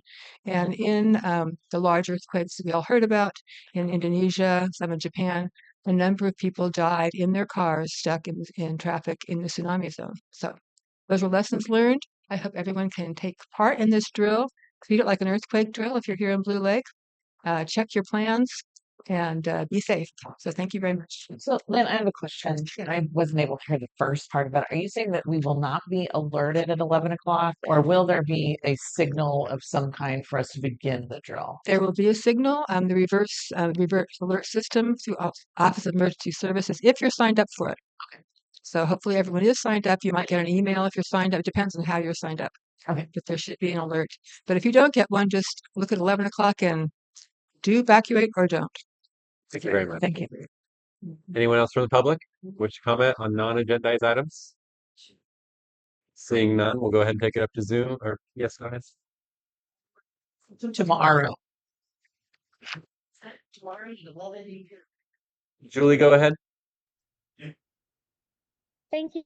I want to concur with Becky. Public records is something of concern. We still have a lot of, you guys need the research and timeline on Danco, on the Eisners. Eisners are all in Justin's recordings. I think that was back around July. So just always remember the archive of videos. That's going to give you better details on anything that happened versus minutes. But we do have a big chunk of recordings that never were allowed to be public preview between Access Humboldt and Justin recording that I've requested for years and years. They were recorded on Zoom. We were told we're not allowed to have them because of how council conducted themselves, but everything that happened during those meetings is very crucial at this point in time now with the discussion of Danco. I did ask during the manager's report if the special meeting for the planning commission is going to be in the direction of Danco. I mean, we really do need to let the public know that. It does say in the manager's report that is next step. And we have a special meeting coming up, so I'm just adding 1 and 2. So I would like some clarification on that more sooner than later as a public participant. I could barely dive through the agenda tonight. It was insane to get that 4 days and to digest it all and to be prepared. So I think breaking in our meetings into smaller special meetings, especially big hot ticket items like we have tonight, that should be special meeting items. And so we're evolving. I know that, and we're taking our time to process everything, and I love it. I want to continue that. I just want to discontinue the hiding of public information and cramming everything in for last minute decisions with you guys not being knowledgeable and comfortable. Thank you. Thank you. Anyone else on Zoom wish to comment? Lori, go ahead. Hi, I was at the meeting, had to come home, something I needed to do, but I just wanted to throw out there that we are having a potluck this Saturday from 11 to 2 at the Grange. And I just want to make sure that anybody that's listening knows they're invited, and bring a dish, come with a friend, meet some new friends, and we hope to see you there. Thanks. Thank you. Last call for public comment. Yes, go ahead. Real quick. So it's Green Waste Day on Saturday, right? Sure. Okay, what are the hours? 9 to 4. 9 to 4. Thank you. Following Saturday, this Coming Saturday is Green Waste Day. Yes. starting at 11 o'clock. 9 to 4. Last call for public comment. All right, seeing none, we'll bring it back to council. Moving on to item number 6. Consent agenda. Does anyone wish anything pulled from the consent agenda? 6B, please. Great. All right, pulling 6B. Is there any other warrants or disbursements or the proclamation that we need pulled? Can we We go? do have a representative here from the North Coast Rape Crisis Team that would like to talk about the proclamation. Sure, sounds good. We'll go ahead and let them speak, and then we'll move on to item 6.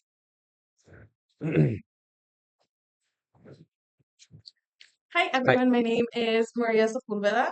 And so first we would like to say thank you to the Blue Lake City Council for supporting Sexual Assault Awareness Month being in April, and also for the work that we do here with the North Coast Rape Crisis Team. So for over 50 years, NCRCT has been providing essential and free services to survivors of sexualized violence here within Humboldt County. And as well as Delaware County. These do include a 24-hour bilingual crisis line. It includes accompaniment to evidence collection exams, support through law enforcement and criminal processes, crisis counseling and financial assistance for survivors and their families. Last year alone, we assisted over 599 survivors in Humboldt County, and our services are available regardless of whether survivors are involved within the criminal justice system and regardless of when the harm occurred. This work is not possible without our community partners, including law enforcement, the district attorney's office, sexual assault nurse examiners, and tribal organizations, as well as other community partners. We do want to mention that there are looming funding cuts that are happening within the Victim of Crimes Act and threatened federal freeze of grant funds that's happening as well. If these do happen, it will become impossible for our agency to function and to serve survivors.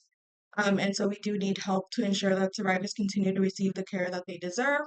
And we do think it's imperative through our community to be able to be heard and say that this is unacceptable and come together to support and honor survivors. You can visit our website at ncrcc.org to make your voice heard. And again, we are grateful to be partnering with the Chamber of Commerce at the upcoming Blue Lake block party. And so please feel free to stop by and drink and grab a drink to support our agency. And again, thank you for supporting our work and the survivors that we serve. And I am happy to answer any questions that the council may have. Great, thank you. Any questions from council? Good job. How much do you think you'll be affected with this? Like, let's say that federal funding freeze happens. So if the federal freeze happens, as well as losing all of our grants, it's possible that our agency might cease to offer any type of support to survivors. And that's because we are solely a grant funded agency. And a lot of those do come from like federal grants that we receive.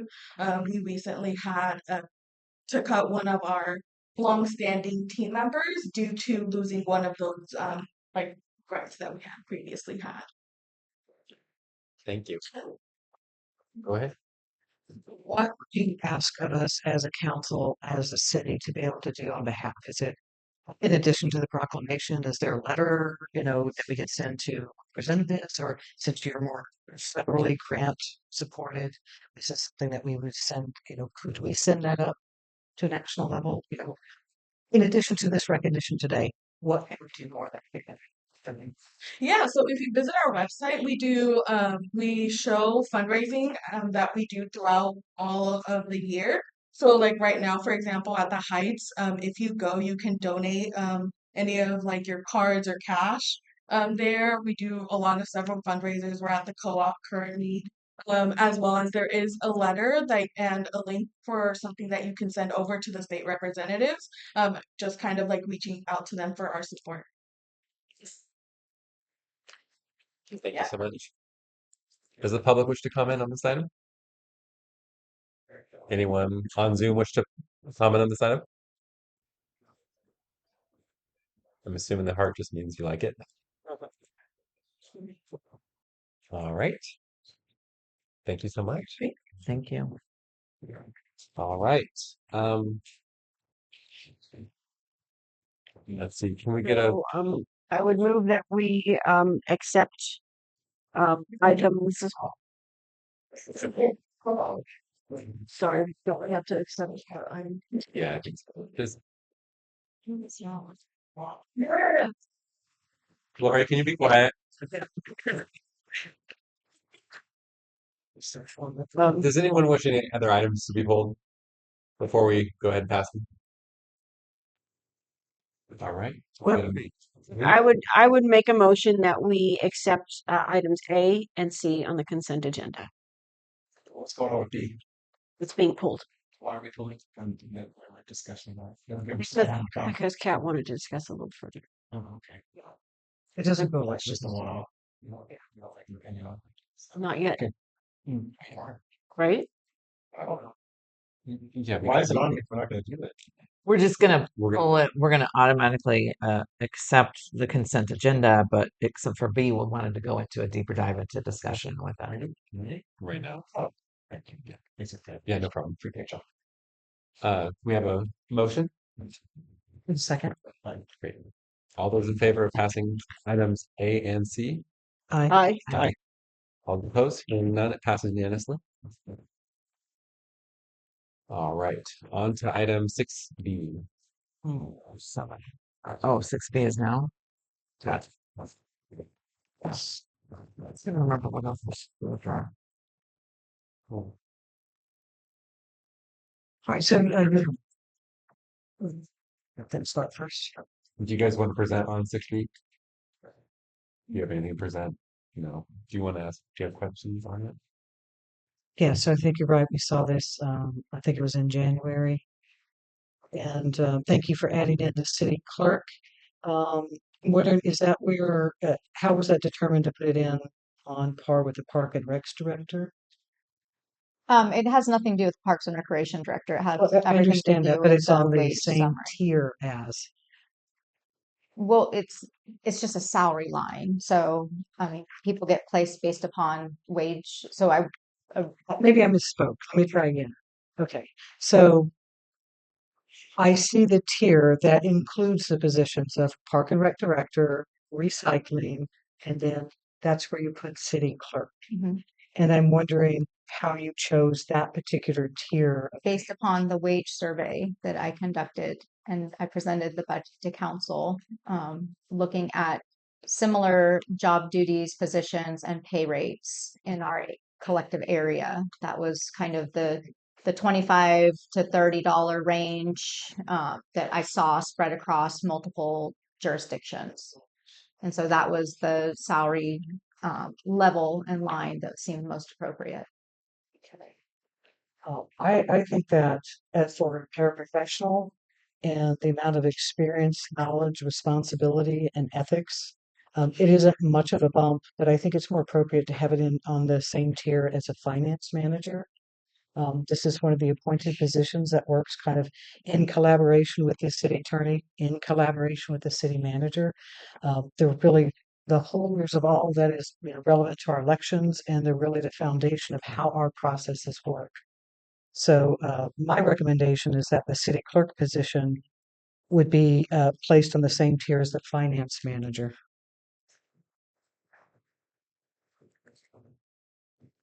Well, I'm wondering about possibly uh, possibility that we hire somebody in the city clerk position that needs full training. If we don't, um, and maybe the city clerk needs a different um, needs a line all its own. I don't know. But I think that to start somebody who, if we were to train somebody from the ground up, that might be a little high. I don't. I don't think that it really will even serve the purpose to have, to try to hire in someone that is going to require large amounts of training. I think in order to attract staff that have, you know, more than basic ability and be able to find their way around, um, being able to have a higher end people to be able to attract them. I just, if we don't pay much, we don't get much. And I don't know that what the ad hoc committee had come up with was necessarily to have brand new, fresh, full training from the ground up. Seems like a pretty tough road. But Michelle, you may have some thoughts. Well, I mean, just looking at what's going on and then the discussion that's coming up on item 14 for the city clerk recruitment, it seems to me that there's a difference in where I can see where Mandy was going with the job tasks and duties that we were initially discussing. However, as time has gone on, it seems that to have a professional city clerk position filled, it needs to be at a level that's a little bit higher than an entry level training type of person. Right. And so I think that there's a couple of discussions that are happening. I didn't want to really muddy that discussion because this was pulled, uh, but to lead into 14. But I don't want to go much further because we're not there yet. Well, can I also point out though that this is a salary range, and so this allows you to hire at whichever position the person qualifies for. Sure. And that range was developed, like when I brought the budget forward, was developed based upon the salaries of our, uh, in our local jurisdiction. And I've already had 5 solid applications submitted with the salary range. So I don't think the salary range is a problem or a barrier to employment or interest. I was wondering, I mean, I'm guessing that this was put back into the same spot that it had been previously when you had a city clerk in the position. Is that the location that that person was? No, it's a little bit higher because we wanted to look at the contract services and being able to look at the option if it was limited scope I mean, Okay. if someone's working limited hours, you usually have to offer a little bit more because they're not getting the benefits and all the things. So it allows kind of that spectrum to be utilized, from 2402 all the way up to 3425. DOE. Yeah. Okay. Well, my thought on that is that wherever the city clerk is, that should not be a contract. Um, that should not contract consideration should not be part of this wage scale. This wage scale should be for a benefited employee. And then if we're going to do a contract, we would add some sort of a differential to that hourly rate.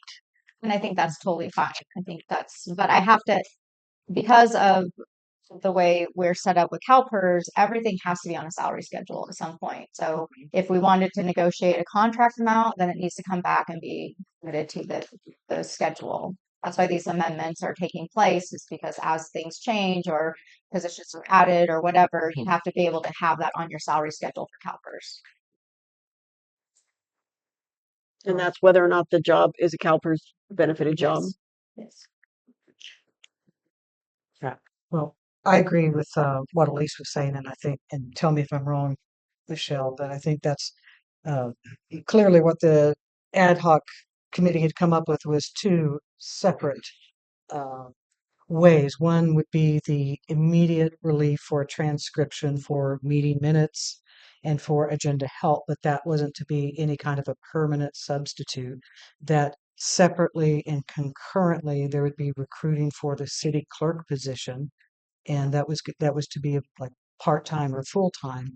And again, I think that the salary range where you have it right now at just the level of park and rec director, I think that doesn't reflect the amount of responsibility and training and ethics for paraprofessional. Again, there are three appointed positions. There is the city attorney, the city manager, and the city clerk. And I think just my final comment on this, hopefully, is that it's really unfortunate that it's called city clerk. People, city clerk, grocery clerk. I can bag groceries. I can do the city. It's very extremely different. And I think it's really important to be able to attract the appropriate person, regardless. I mean, it's pretty magical that 5 applicants just posted on one city website. Um, but that doesn't change that this is a paraprofessional that we're trying to recruit for the city or for the city clerk position. And I think I'd like to go ahead and make a motion. I don't know if we'll get a second, but I'd make the motion that the city clerk position be moved from the park and rec level to the finance, equal with the finance manager level. So that's my motion. City Manager Maker, point of order, I guess. Do we need to adjust it now, or do we have to wait until our new budget to go ahead and? No, we're recruiting for a position and I have applicants and I'm hoping to start interviewing next week. I mean, we need to fill this position. So I need a salary schedule. But I mean, one of the applicants is currently a professional clerk in the community or the county. And this salary range, I mean, didn't seem to be a barrier. So, I mean, this is someone who has all of the training, does this at a very high level, much higher level than what we would even require at the city. So, I don't see that this pay range is a barrier. I don't know. I think it's what you had advertised was limited scope, 20 hours a month. That's extremely different than somebody who's looking for a more regular appearance, part-time or I full-time. advertised it both ways. I said it could be a limited scope, tax-based position, contracted, or a part-time position that could move into a full-time position. So everyone so far that we've had interest from has been interested in the contract position, which I had suspected that we would get interest through that um, by offering that as an option. So, especially for someone who has clerk experience, who can come in and knows how to do this job and could come in right away and start taking over, having that extra job, this isn't, and I've said this numerous times, it's not a full-time job.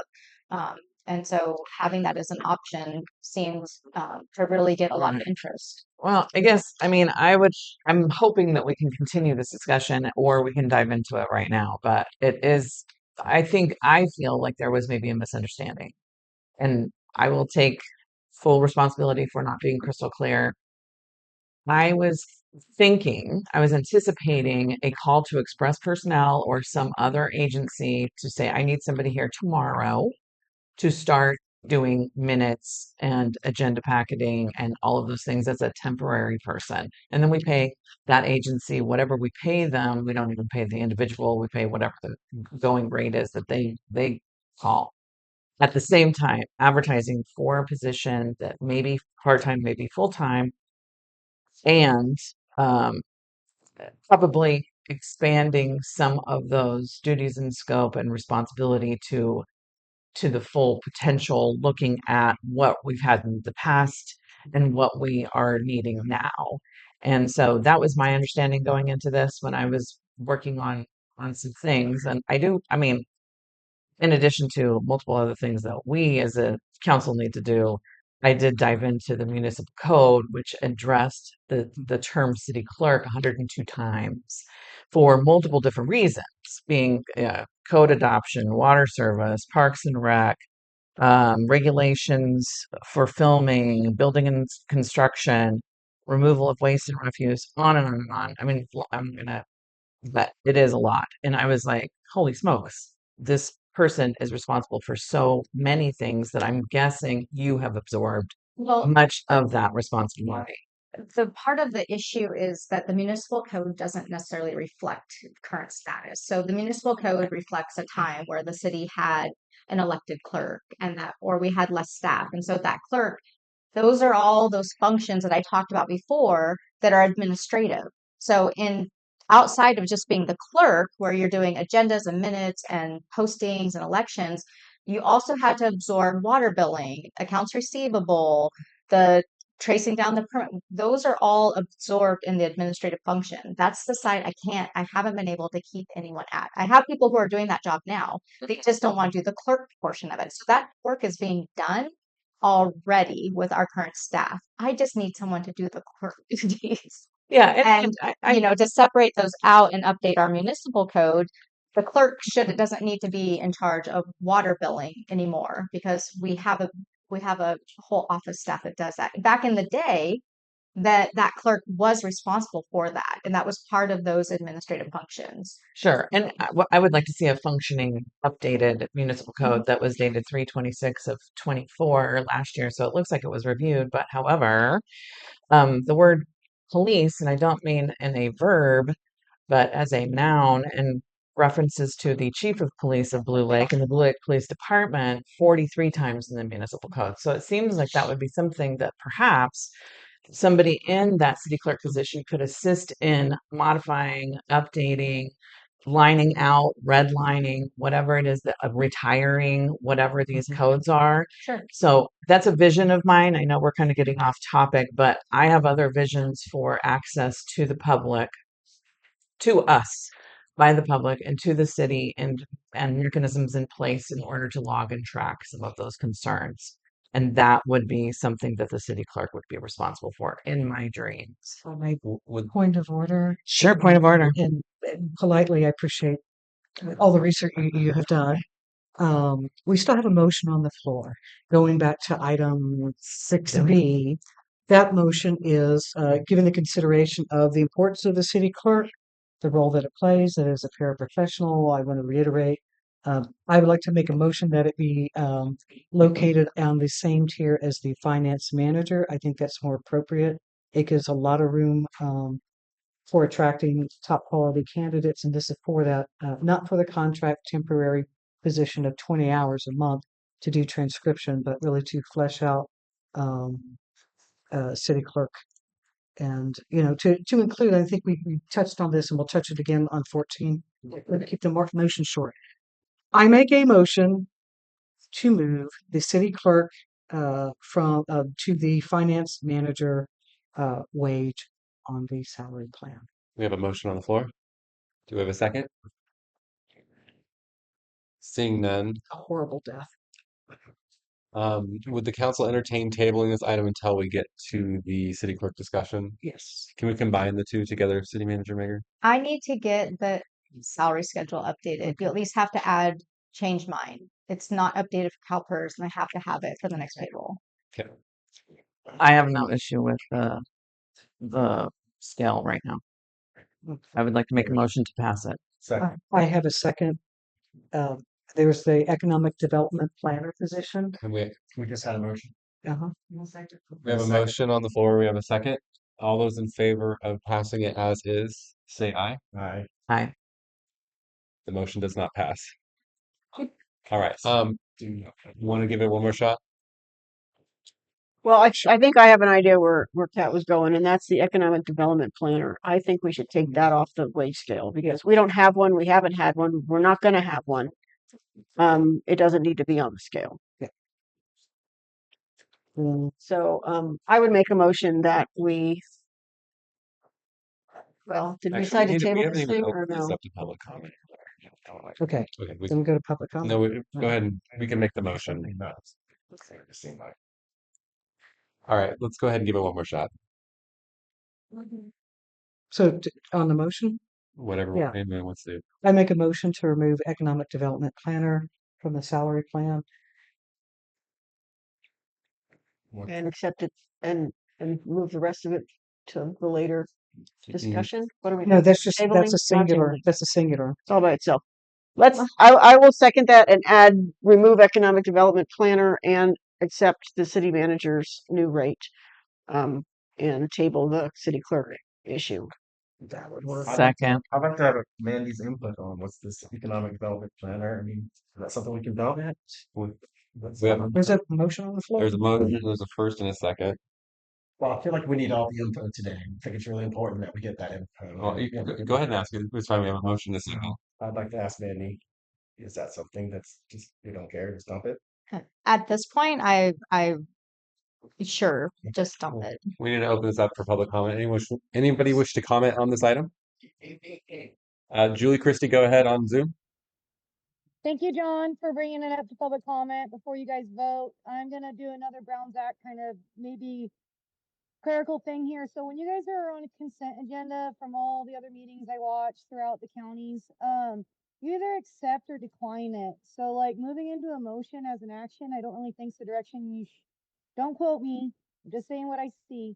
Usually they'll accept it or decline it, and then you're going to move it into another portion that you would then do an action and motion. So I don't know, maybe Mandy, you can correct there, but that's just my input on the route right now. Thank you. That's what they've done. They pulled it from consent or taking it as a singular item. So do we need to address it differently? Okay, great.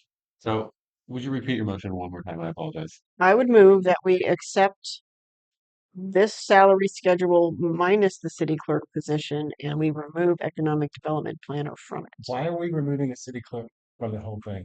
Because we're going to discuss it later. We're discussing it right now. We're here today to discuss things. I don't think that. I think we just. That's not I have. We not no. I have the motion written down. Okay, would you repeat it?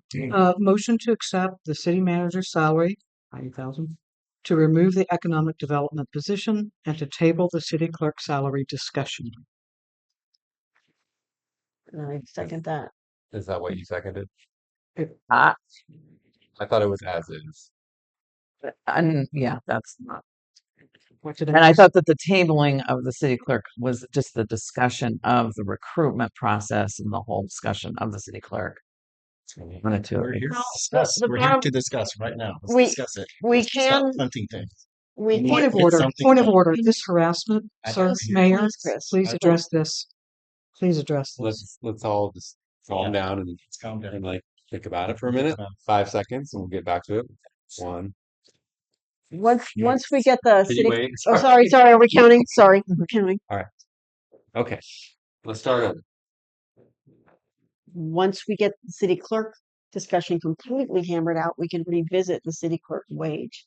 So it's possible we could accept it, the motion as mentioned, minus economic development, and plan to revisit this if we can agree on something. I don't feel like there is support in a change in the wages of the city clerk as it is right now. So I don't think we need to discuss that one further. Okay. And I think it just comes down simply to removing the economic development planner from the salary schedule and approving the city manager's new salary range. All right, you want to make a motion on that? So moved. Great. Second. And All you're, those in- can you just clarify that you're keeping the city clerk in there? Yes. Let's go. Keeping the city clerk as is, removing economic development planner, moving forward with your salary plan amendment number 3. We have a first and a second on that item. All those in favor say aye. Aye. Aye. All those opposed? Hearing none, it passes. All right, moving on to item number 7. Commission appointments. Where are we? Thank you. There's 13. I think that we have seen a lot of these folks already. All right. City Manager Megan, would you like to comment on this process? So council currently has 3 openings on economic development, multiple openings on public safety, and multiple openings on arts and heritage. You have 3 applicants for economic development who are current commissioners who have been seeking to receive a reappointment and continue. And you have a new applicant that submitted at the March 25th meeting. And Donald Chang is here from Public Safety Commission. He has also had his commission application pending. Mandy, I have a clarification. I have in your summary motion sheet, I have 2 openings on the public safety, 2 openings on economic development, and 3 on the arts and heritage. Yeah, so that was my mistake. There was Jake Husson didn't put in to re-up his commission. So it's been posted as a terminated position, but I just didn't, I apologize, I just didn't reflect the number. So there's actually 3. And just for clarification, we've determined that the posting of the termination of the term, ending of the term, is adequate notification for the Matty Act. Okay. I thought he was just re-upped recently, like last year. Yeah, he's So- through 2026, and he was in attendance at meetings January and February. That's why. Did he resign? He moved, Mm. so he's not eligible. Okay. So because of Matty Act, would we need to make sure that that's up for 30 days then? I think that's kind of how we handled it before. Yeah. Okay. I thought he was termed out. Okay. So Do you apparently wanna- we can put 2. No. Review for the So- Safety Commission. What's that? Donald, would you like to come up and speak for a quick minute? Oh, sure. In the flesh. My name's Don Shank. I've lived in Blue Lake for 6 years. Moved from Southern California. Worked in factories, in charge of safety in factories and stuff, and I was a supervisor. So, and I was asked if I would want to do it. I'm retired, so I've got plenty of time. What interests you about public safety? What interests me? Yeah. I'm public. I want to be safe. Great. Any other questions from council? It's nice to see you in the flesh. Okay. Okay. So, public safety meets once a month on Monday evenings Right. at 7 o'clock. Are you able to attend those Yes, meetings? Mondays are free. Great. Any other questions? Next, Want to entertain a motion, anybody? motion to approve Donald Shane to the Public Safety Commission. Second. All those in favor say aye. Aye. Aye. All Aye. opposed? City Manager Mayor, do we need to open that up to public before we appoint? I apologize. Sure. Anyone in the public wish to comment on that appointment? Very great. Thank you. So economic development. Darcy, you want to go ahead and They already She's did. already- oh. Yeah. Yeah, Roxanne did it. Darcy. I think Linda Cooley has. Actually, she just. Did she? No, I remember Roxanne. I remember Darcy had left. Is that right? Or did you come back? You were back. I can't remember. Lots of people up. I know she's Okay. and then Linda, didn't she? I don't remember her application. No. No, this is the first time we're seeing her. So we haven't good. Okay. Okay. And we can choose two today. Yes. So I move we I move appoint to move Roxanne to Darcy Linda Lima Cooney. to the Economic Development Commission. Sorry, I Sorry, didn't hear who? what you said. I move that we move Roxanne Rothery and Darcy Lima to the Economic Development Commission to appoint them. Second. We have a first and a second. All those in favor say aye. Aye. Aye. Aye. They Hearing need three. to go for public. Yeah. Sorry, let's go ahead and open that up to public. Julie, Christie, go ahead. Yeah, I try and get my hand up before you guys vote. I was actually going to implore Linda's involvement with the economic development team. She has one of the, being part of the tribe, such a historical business in town, the knowledge and her enthusiasm. We have three good candidates, but just Linda has the resume, and I just think that she would be a huge asset for our community. So I want to throw that out there. Thank you. Thank you, Julie. Any other public comment? Darcy, would you mind speaking just briefly? You're re-upping, right? Do you have a question for me?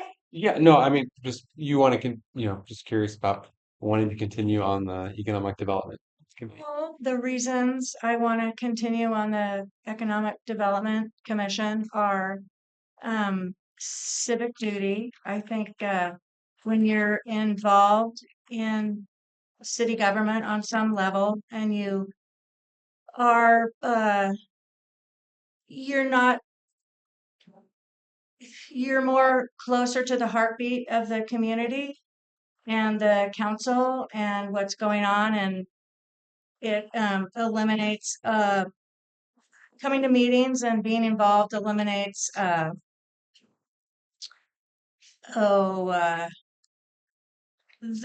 how did that happen without me knowing, so I think being involved is crucial to knowing what's going on in the city, and I feel like more people should participate and be producers instead of preventers. Great, thank you. Any other questions for Darcy? Great. We have a motion on the floor from Christopher Fryer to appoint. Go ahead. Well, yeah. We Make already a voted. point.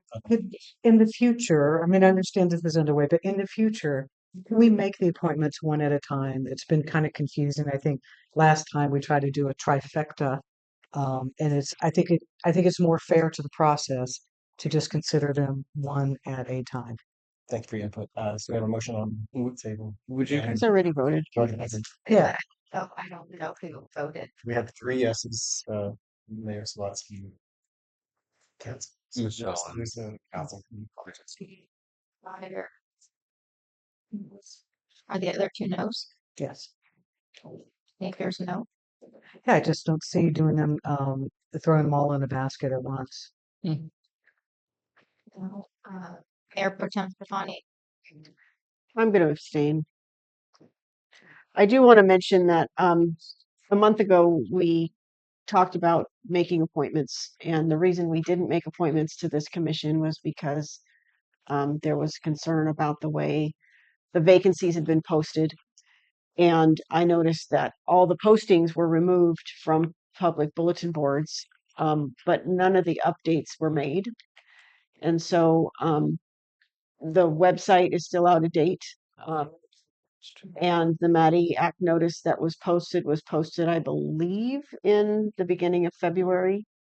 And so there's been significant changes since then. And so I feel like it's still not clear as to where the vacancies are and what positions were open for appointment. And that continues to be a concern. So I would ask again that the website be brought current after tonight's meeting. And then for future appointments that we go forward with proper noticing. I think we can't really take action on this. It's simply to do the appointment process right now. So we can do a future agenda item on it. don't think we need a future agenda item. I think we just need to bring the postings up to date. But I think, I mean, to be fair, we were clear on the public safety Yes. nomination and the economic development for Roxanne and Darcy, both at the last meeting. Yeah. So Here was. Oh, on those we were waiting for a time period, and that has happened, but we've done the due process. Yeah. And waiting, and so lumping them into one, I can see your concern, but we didn't do that. We had already done it in the past meetings. So anyway, that's my feedback. Okay, so I think we should move on. So we're done with that, Yep. right? Yeah. Thank you, Darcy. Thank you, Roxanne. Thank you. Yes. All right. Item number 12, City Council goal setting discussion.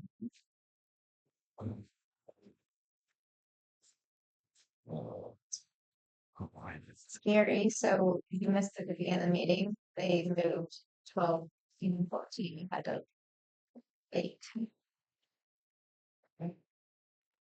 So now we're So the city council is the visioning and goal setting body for the city. As council, they set priorities for staff implementation and provide guidance through development of strategic priorities. This process helps the council build consensus amongst themselves, thus ensuring the city staff have clear guidance moving forward. City Manager Megan, would you like to comment any further on that either? Yeah. So how would the council like to proceed with our goal setting? Do we wish to have a goal setting meeting in the future? Do we want to brainstorm now? I think goal setting is a big agenda item. So maybe we could set some timelines or set a meeting aside or create a special meeting date to begin the goal setting process or to Well, I think there's two different kinds of goal setting. There's goal setting for the next 10 to 20 years, and then there's goal setting for the next 6 to 12 months.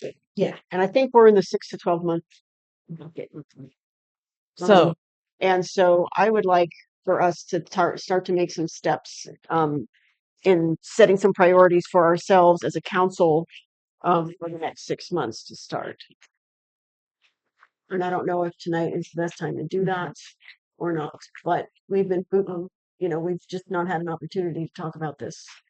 Really, we're just, kind of playing catch up to this point. And it'd be nice if we had some time to just devote to that.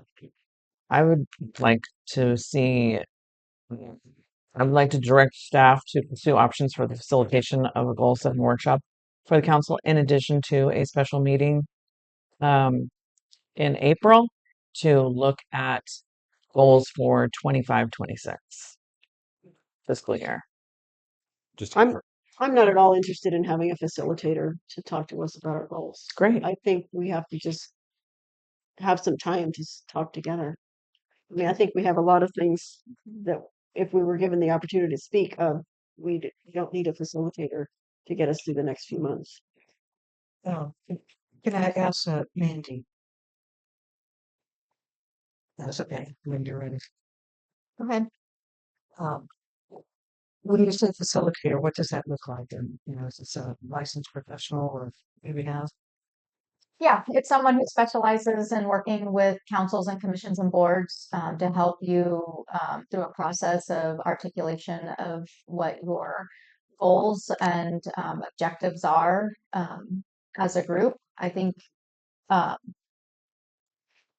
honest opinion, I think you really need a facilitator to help keep things on track and help you really synthesize the information so that it comes out in something that is workable and can be tracked and has specific, real and tangible results. I don't know. I don't feel comfortable doing that. And I don't know that you necessarily want me to be part of that. So I would highly recommend that you look for a facilitator. Yeah, I'm down for facilitator. I'd love a facilitator. Did you make a motion or you make a I suggestion? No, just direct. Sounds like a scene. Great. No, good. I think before it is scheduled with the facilitator, it would be beneficial for the council to kind of like bang out a few ideas together so that we might be a little bit more in tune before we then avail ourselves of professional assistance. If we spend our time, excuse me, sir, if we spend our time, throwing out and spitballing, uh, look our ideas from 5 different people, but if we can, I think, meet once before a facilitator at least, we might be able to kind of agree on a few, basically whittle it down. So that means I would propose that the council meet to discuss our goals and try to thin the list before we meet with the facilitator. I think that's the cart before the horse. Not to steal your analogy, but I'm more comfortable having a facilitator give us the box. Work out details. Let's open it up to the public for comment. What does the public think? I'm Barbara Russell. I think the more people involved, the more complicated. And I think that we can work. I believe in you guys. You know, it's you're a council from by the people, and I think bringing more people that aren't part of Blue Lake in is just gonna create more confusion. So I respect you guys. I believe you guys can do it. Okay, and everybody should just be open to representing people, the people. Julie, go ahead. I do support the motion to kind of maybe table this out towards April. I really think we could really focus on getting some of the public demographics for the short and long term. Short and long term really would be something staff could provide to you guys. Maybe they don't want to participate in the dialogue of scripting it out, but they could at least give you, hey guys, in the next 6 or 12 months, these are going to be action items we're going to be potentially looking at. And then the further round, like this will be the next step we'd be looking at. I think getting the public in though, in the meantime, we could do a generalized survey with those items in mind. Having the public kind of not be able to have a little bit of influence in on this is probably not ideal. I mean, I've always been infrastructure and public safety. Those are always the top two, no matter what we want to do. But if we could just evolve in a way that we are actually getting some public input real quick, maybe a quick monkey survey thing, I think that would be really beneficial. And a timeline from staff, what we're going to have action items on and when we would be expecting those. So you can actually deliberate from there. Thank you. Great, thank you. Any other comments on Zoom? None? All right, bring it back to public. Any other comments? All right, bring it back to council. Would the council entertain potentially having public involved in our if we did an initial meeting, the public would give us input and ideas? Yes. Or do we wish to just ourselves isolated and talk amongst ourselves? I guess we probably We can't do that. Oh, we could also, again, I think so many different personalities and many people out here that the council is able to meet, once and sort of focus on and say, well, we can toss out kinds of ideas, try to break that down to a manageable list. Um, and then we could also move forward with, with residents, town hall or with a facilitator. I definitely, the city needs to be part of this process. But I think it would be helpful for council to meet first, and whether we workshop it or do an open meeting, have council meet first, kind of list them all out. Great for more. Thanks, sir. And do we want to go ahead and just set dates right now? We don't want to try and do any planning tonight on the 74. Well, we could discuss sort of strategy. Like suppose we all go home and we list our top 10 things we want to accomplish in the next 12 months. And then we come back together and bust out the whiteboard and we see what top 10 things we can all agree on. And look at a calendar and go, we got, we want item number 1 in May, and item number 3 is appropriate for August. And we just kind of figure out kind of where we are and what we can accomplish. And we can take into account, if Mandy could produce a list of upcoming items, decisions, different things that we're going to be asked to look at. We can take those into account and start to map some things out. I mean, so far we're just going from month to month, to meeting, kind of, treading water and not getting necessarily to the to the milestones we might want to, because we just really haven't even been able to set those milestones. So For the record, I don't feel like I'm spinning the wheels or any of that, or trying to doggy paddle or anything. I feel like I feel like I'm on board. So, okay. speak for yourself. Well, I'm speaking for myself for sure. I'm um, well, I think Chris, possibly your experience on the council is a little different than some of ours. Um, That's why I wouldn't mind having a facilitator that maybe manage. Maybe I can learn a few things first. Sure, would you like to have facilitated the first meeting or second? Yeah. Or- Yeah, sure. What is the cost Really of a helpful. facilitator, Mandy?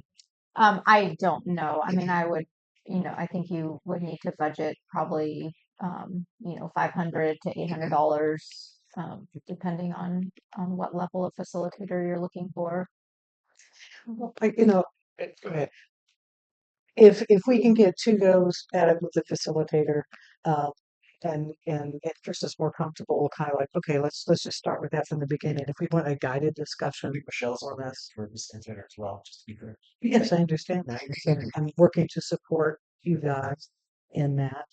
Um, kind of, on our own time, we can individually come up with our big wish lists. We don't have to formalize that. Um, but as long as the council is able to kind of come forward with more of a refined list, and especially if we're able to involve the public before any kind of refining, let's get there. So does the council wish to go ahead and set a date for this next meeting with or without a facilitator, or do you wish to have facilitated on day one? What's the wish of the county? We have a special meeting. Do we have a special meeting already on the calendar for the 11th or 12th? What was it? It's on the website. Whenever we do this, it'll have to be by itself. I think we have a meeting. Yeah. So That's the first. launch Not clear. So we're gonna have 3 meetings during the month now 3. So This would be an additional. third meeting. You gotta be kidding. We're already meeting in 2 weeks. Let's do it then. There might be other things that need to be attended in 2 weeks. There certainly will. And that's what you want. I would like to move to direct the staff to pursue options for the facilitation of a goal setting workshop for the council. And then date to be determined, cost to be determined, explore options, find out what the options are, get back to the council with that information. And then at that point, we can make a decision on whether or not we're ready to do a strategic planning, goal setting meeting on our own, or if we need a facilitator. I agree with Michelle on that. And that was a long motion. So direct staff to set up options for a facilitated listening session and feedback options. Is that? Yes. Research. Yeah. To research that. We're not just scheduling. Pursue, yeah, exactly what the recommended action is saying right here. Yeah. There's the goal setting that I was more concerned with, right? This isn't the strategic visioning plan. This goal setting is the goal setting for this council for this year. It can certainly part of it will be the strategic Well, visioning. I think that's to be determined. I think that we can have a couple of different things when we look at objectives and goals and strategic planning and visioning and involving the public and what is the economic vision, and maybe we can ask the commissions for their input on what some of their ideas might be, what some of their thoughts might be. I think that it's not limited to what are we doing in the next 6 weeks, 6 months, 1 year. I think that it can be, we can have a couple of things, and a facilitator is going to certainly be able to guide us through that process, in my opinion. Great. And you have directive, I correct? think so, yes. Second. I don't think, I think you guys just give me a direction. So, or director, yeah, thank you. What's the third one? Do we want to form an ad hoc communicator Information on direction that you have because you understand it. So direct staff to evaluate options for a facilitated goal setting session, bring back to council for further discussion and further direction. Okay, great. I think you might be able to do that. And it sounds like you identified resources for that already, but is this something that, just one, you think you might know this within a week? And two, can you uh, bring that information to the council, BCC us so at least we can continue to make progress for setting a date? I need to do some outreach and see who is available. So, I mean, I can start making calls tomorrow. Um, to see who might be available or what services or who other people have used in the county or different cities. Yeah. Thank you.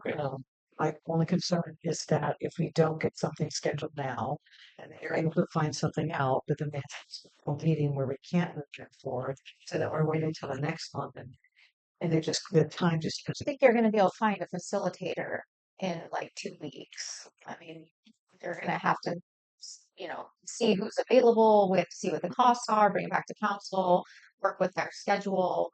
I mean, I would think you'd want me to bring you some options, maybe some resumes of people or, I mean, you're really going to be at the mercy too of whatever the facilitator's schedule is. I think for the purposes of the goal setting for this year could be gone before we get to it on that. And then just, I'd say we do a workshop, public to come in, to kick it around, meet at the range, something formal, but at least we can get some traction on some vehicles. That's what I would propose to council. I thought given direction already.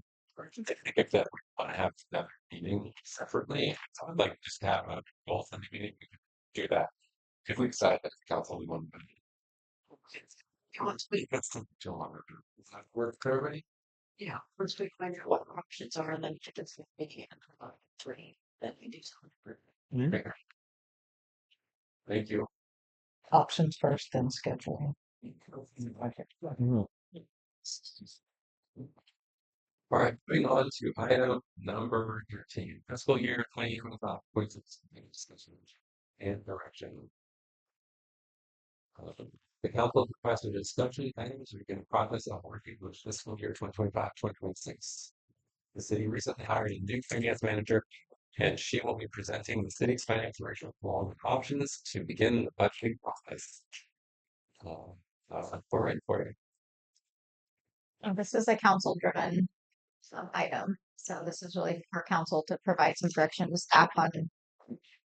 Normally what we do is we, our budget's pretty straightforward. It doesn't really change a lot year to year. And because, we're kind of limited on staff with our accountant, prepare the budget, we usually are trying to pull it together through the month of June and making sure it's adopted by June 30th, which we've been able to do every year. But with Dan being on board now, that gives us one extra person in office that can kind of work on this. So I know Danny and Scott are starting to work on pulling together the budget information. And so I think, some other cities do budget workshops and things, and the county does a budget roadshow, and we're just not that complicated, so our process is a little bit more limited. So it's really kind of at this point that the council would like to see the process, and just kind of backing into those dates. For myself, I would like to learn more about the budgeting process. I don't need it to be, too extensive.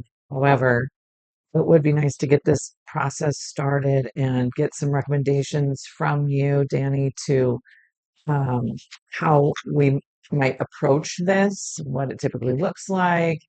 And then, of course, with the city manager being able to identify some anticipated costs and yeah, some expenditures, obviously, and some revenues, some grants, giving us kind of an update. But I would love to see this next month because I really feel like we are, just to kind of give us a little bit of a front look at what some of the basics are, what are some ideas and thoughts, so that we have May to absorb and June to approve, because I don't want to come into this with a whole long discussion in June. That would be my hope, is to have an introduction as soon as possible into this process with those elements. So I was just curious if there was no, previous financials from last year provided, or is that something we should retain to paper copy that it's all back up, or Um, say for 2024? yeah, and then we can print those too. I mean, our system is fully capable of doing budget comparisons and year-over-year comparisons, so that's really easy data for us to pull forward. And we use those for making our budget projections as we look at, multiple year projections and actuals for the funds, and that's how we make, base our projections for the upcoming fiscal year.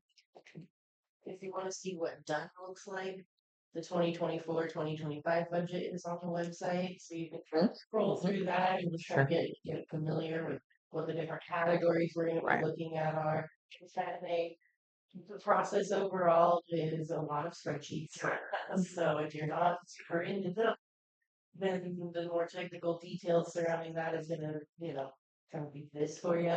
But the basics for what council should be prepared to like look at and think that where we were at last year, where we're headed, and what our actuals are this year versus where we think we're going next year. Those are all going to be provided in the budget documents for you. It's mostly just, do you feel like we should be concentrating in other areas? Do you have other priorities that are being addressed by the 2024-25 budget? Are there areas that you want to look at from compared to last year where you want to look forward to this year? So for your guys' homework, Okay. take a quick Perfect. budget. Don't worry about giving like what do these numbers mean? Where are we spending our money? Like we have all these funds, kind of what are the names of the funds? A lot of them are self-explanatory, but the water, obviously, we're talking about water. Sewer fund, we're talking about sewer. So some things are gonna be a lot more like, oh, I get it. But then when you get into the alphabet soup, acronyms things, that's when you're gonna probably be saying, hey Danny, what does this acronym stand for? Or what does this actually do? And we'll definitely get into those details. But I would definitely say first step is familiarizing yourself with what it's like Great. and where we're gonna, what our job is gonna look like once we get into the project. That's a really great point. And I think Danny's going to be, Scott's just very linear thinking. He's the accountant guy. So he just likes numbers, and it's very dry, and it's sometimes hard to really understand.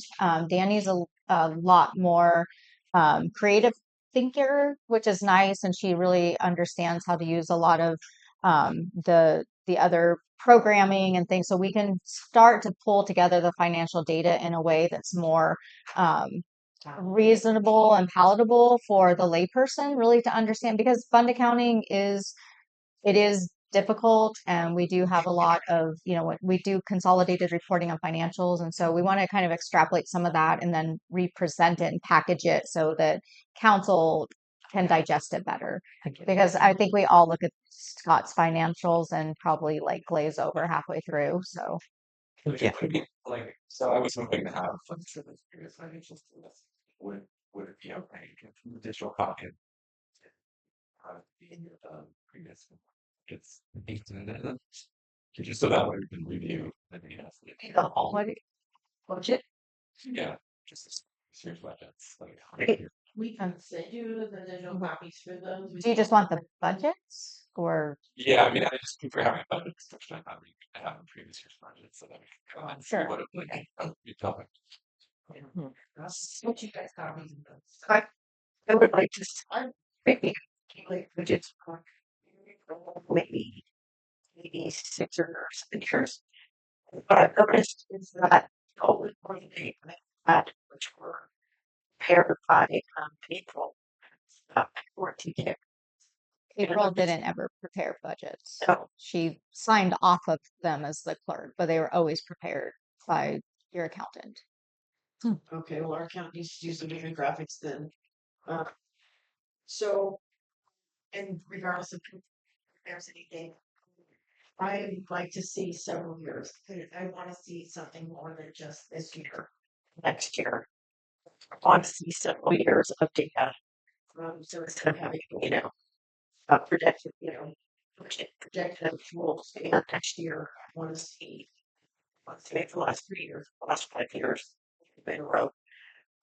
I'd like to see pie charts so that we see what percentage of our general fund is going for, staffing and improvement facilities. I want to see stuff where you look at it and you know what it means. You don't have to look at that. You don't have to basically, just the total meeting. I want to look at the piece of paper now to get it's the budgeting for general fund for the staffing. Thing expense, this much is pension, this much is benefits, this much is salary. I want to be able to see all that stuff in advance. I looked at Eureka's budget presentation last year, and I was like, makes sense. It's a self-explanatory. You don't have to make schedule me with Scott. And my questions were supposed to be when I sit with them. I got confused. I want to see transfer in and transfer stuff. Know where they're transferring it from and where they're transferring out to. I want to see big notes that says transfer out. If we could just see where the money is coming from and going, it would make life a little easier. Um, I agree with you on the trends, being able to get time and folks. And it's helpful to be able to see any, given the clatter that we just heard from at the North Coast Crisis Center, how they're heavily funded with grants and they might just disappear. And this has been a concern of mine. I hear this go. And each I hear echo in the Redwood Region Economic Development Commission. Basically, we kind of have to get ready. And I think it would be so helpful if we could look at the past 5 years and say, much of for income related to actually from grants. And if we were even able to dive into those grants, to be able to identify between, do we ever get federal grants by much? Okay, very much. So we definitely have to identify federal separate from state or region would be a good goal. I'm not get too far, but by having this information, it helps inform where we can, where we might need to prioritize and where we need to prepare, maybe for not much available. A little, just get PDF version on the city website. It's got a lot of the tree landscape, all these portraits. Yeah. If I just click on these and take one at a time, I don't really feel like the general public going to do that as much as I also as much as it'd be nice to do the things you can to make the fun as big as it can be from the pages. House million. Like there's watch if it's big and you think you're gonna write 25 plus circle. Kind of a different subject, but kind of related. If we could also make these agendas and budgets OCR-able, so make sure we can machine them and select text from them. I don't think there's a reason not to have that. Yeah. Alrighty. Any other comments on budget? Do we want to give staff direction on what we expect or want from? I think that we should set a date. Well, I think for the regular council meeting in April, because Candy's still, you're juggling a lot this year. This is heavily dependent on you. But I think in May, we really should consider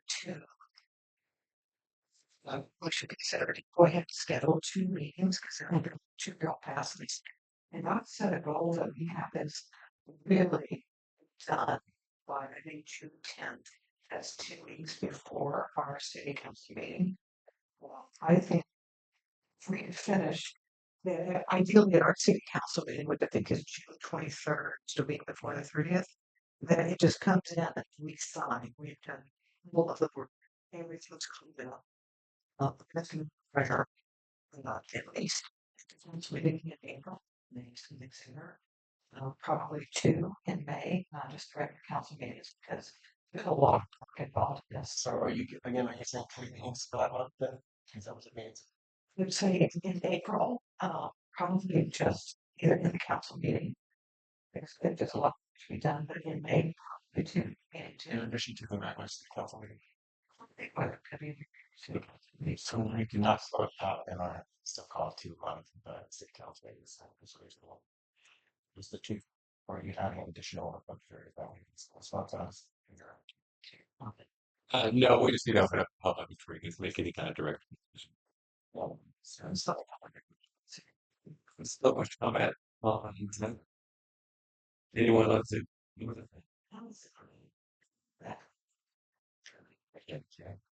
Anyone else who wish to comment? All right, seeing none, let's bring it back to council for a direction set. Well, I think what we were doing. Then get familiar with the budget, which I think I can probably. We probably pretty smart through the commitment time, so I'll be like that. Um, but penalty Q&A so that we're not. This last meeting it's going on now and we're safety yet. So I'm gonna ask again.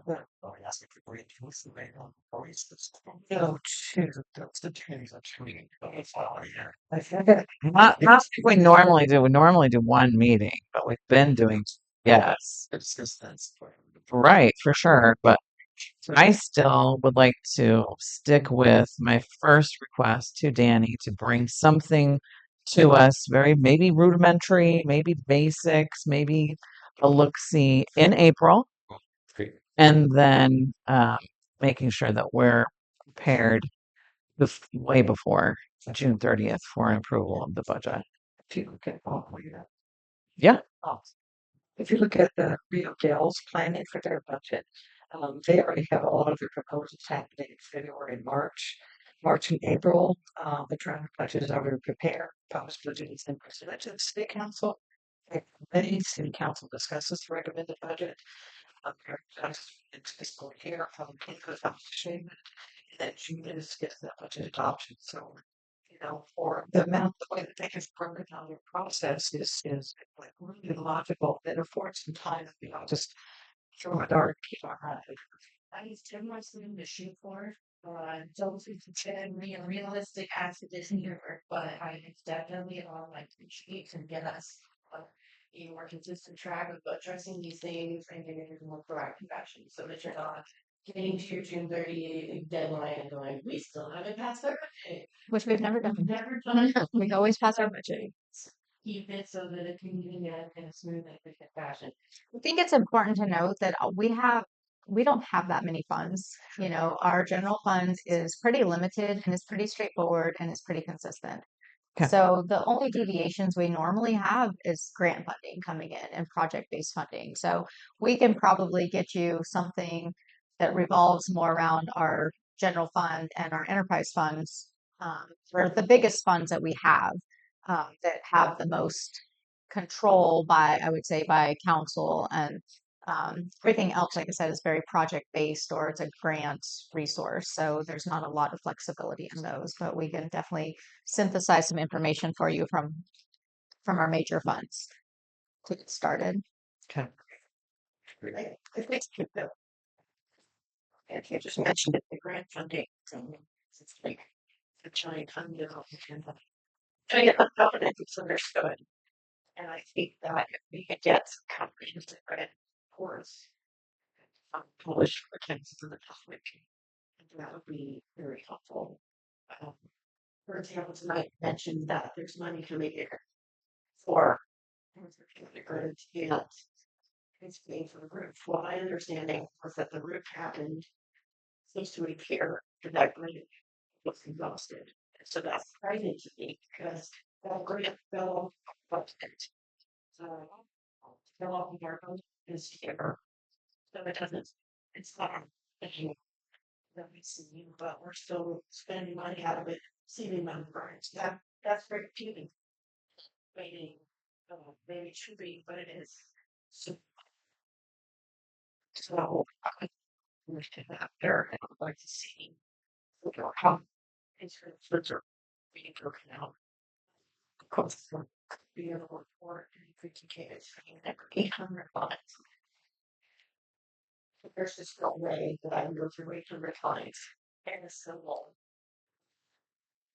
The information one. So I don't know if I can't pull up. I don't like to see.